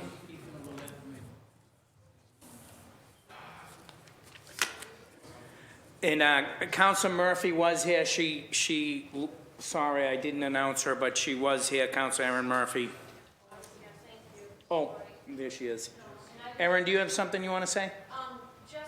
Thank you for hosting this. I was listening before I got here in person, and just, there's a lot of work to do, but thank you for holding this. I love the hearings when we actually hear from the constituents, their concerns, and there's lots of action steps we can take from here to support. So thank you for holding this hearing.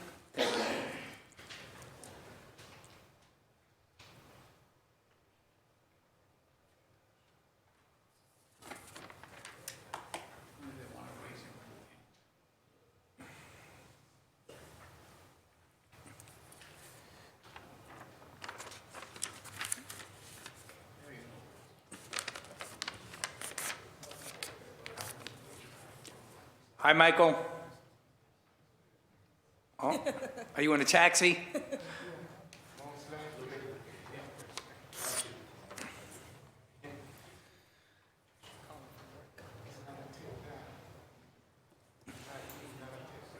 Can you hear me? Yes. Hello? Hi, thank you.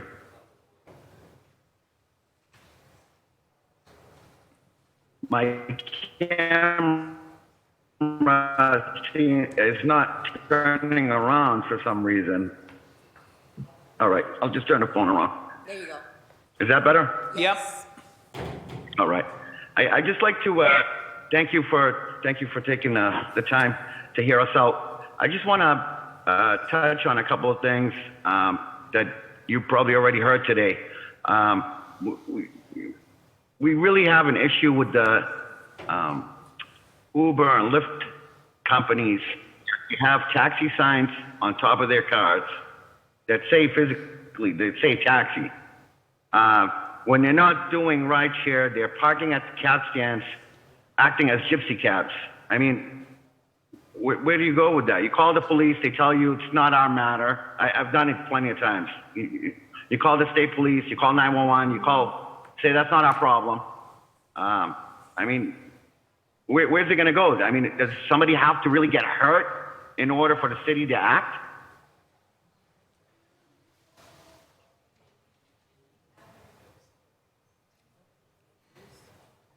I just don't understand. Uber and Lyft drivers with New Hampshire plates, California plates. I mean, those cars in New Hampshire, you don't even have to carry insurance. How's that? I have to carry insurance. They don't have to carry insurance. I think the problem is a little bit bigger than the 40 cents or the 20 cents that, or even a $2. I mean, it's all an issue, but I mean, there's really, I mean, you really gotta, take a hard look at this and see, what's going on, what really is happening here. That's all I have to say. Thank you. Thank you, Michael.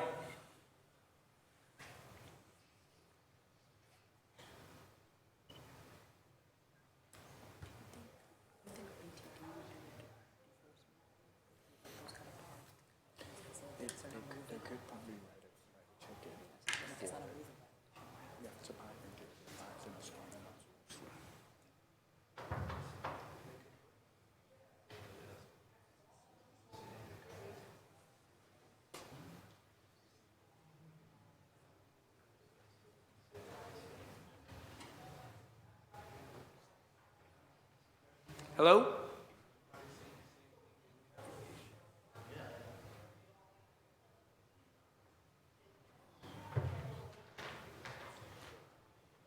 Okay. Hello? Hello? Yeah, could we have your name, please? Hi, my name is Samson Tai, medallion honor 665. Okay. Yeah, I just want to add one more thing. It's really raised good points. In the past, when we park on taxi stand, even the number of allowed taxis on a given taxi stand, if it's 6 and for some reason 7 taxis parked there, the Boston Transportation Division, they used to come, give a ticket or force you out to leave. But I don't see that anymore. When I see an Uber driver or a gypsy taxi driver on a regular Boston taxi stand, when you call the number, they say they will send someone over, and they don't really send anybody. The last time I talked to, they said they're manpower short. So we really need the Boston Transportation Department to go around, check taxi stands, and give tickets, violation tickets for illegally parked cars. That's one more point I want to add to the issue raised by fellow cab drivers. Thank you so much. I really appreciate what you're doing. Thank you.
He's panning, but it seems like, they're all gone.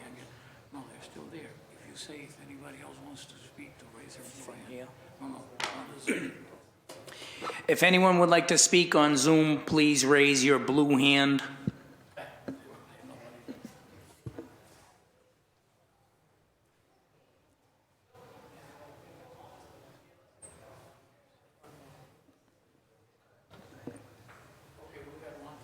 Okay.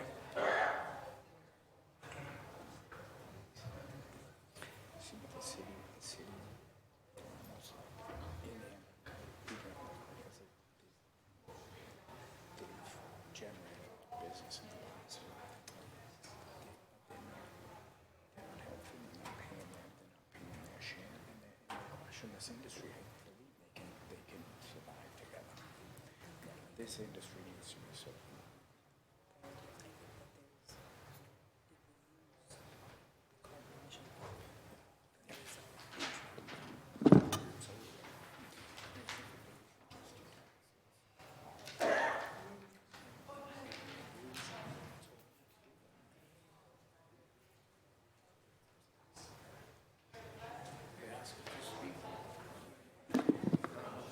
Are you prepared to speak?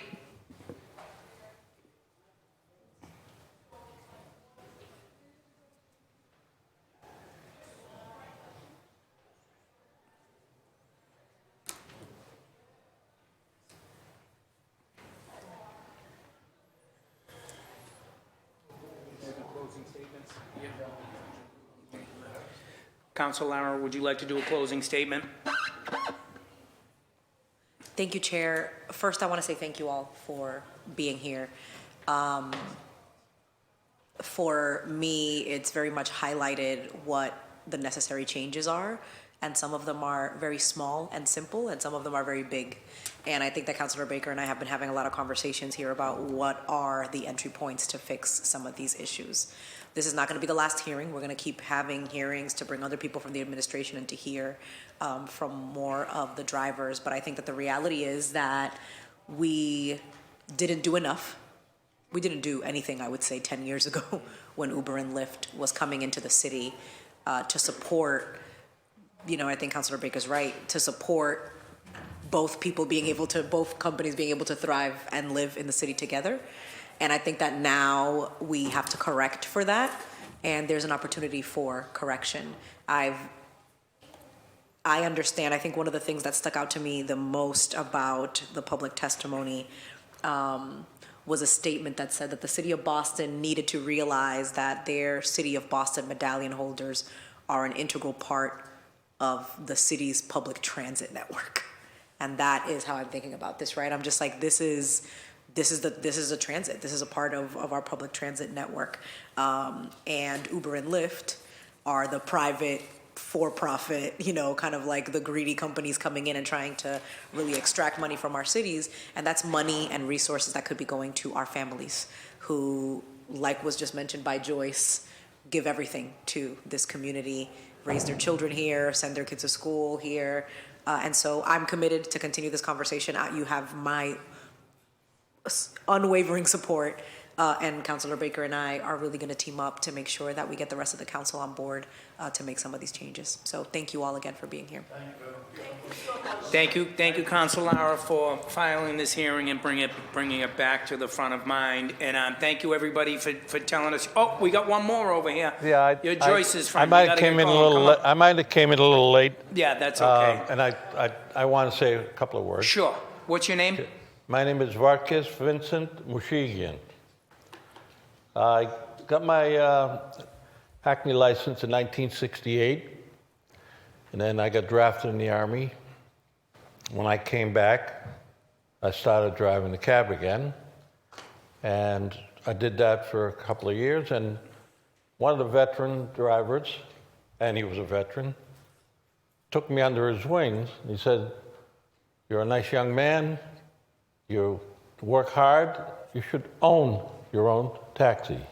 And he helped me with me working 2 jobs for 6 years to get the down payment to buy a cab.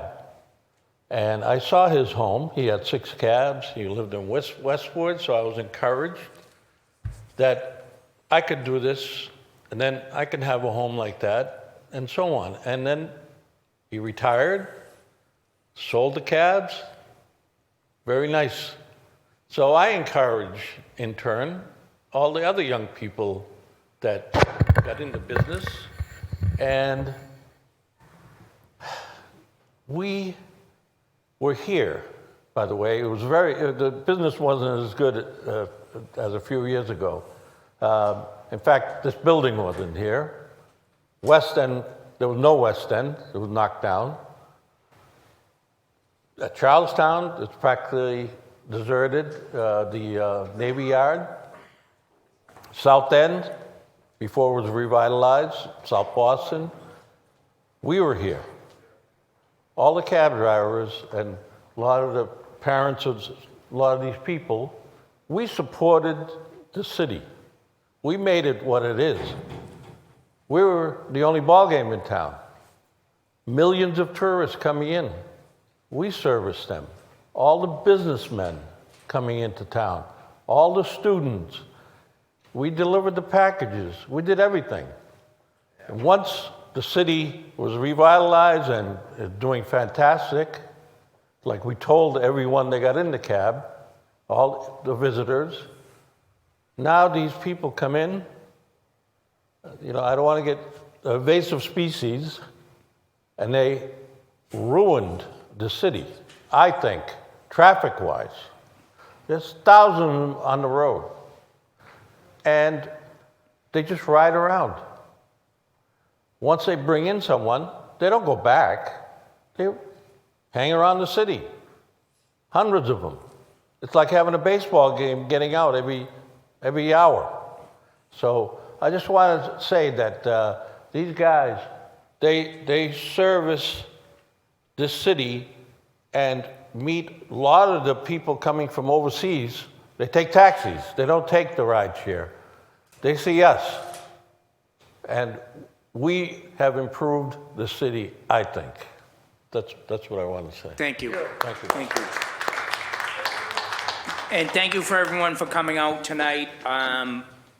We obviously know that you guys are invested in our city. We thank you for investing in our city. Thank you for building your businesses here. And we are going to try and help you as best we can. We'll start meeting regularly on this and go from there. We do have some suggestions that we'll try and implement, whether if it's the money per mile, or we'll talk about and we have already had conversations with Massport and that sort of stuff, but we'll start these conversations. Thank you guys, and we'll be in touch.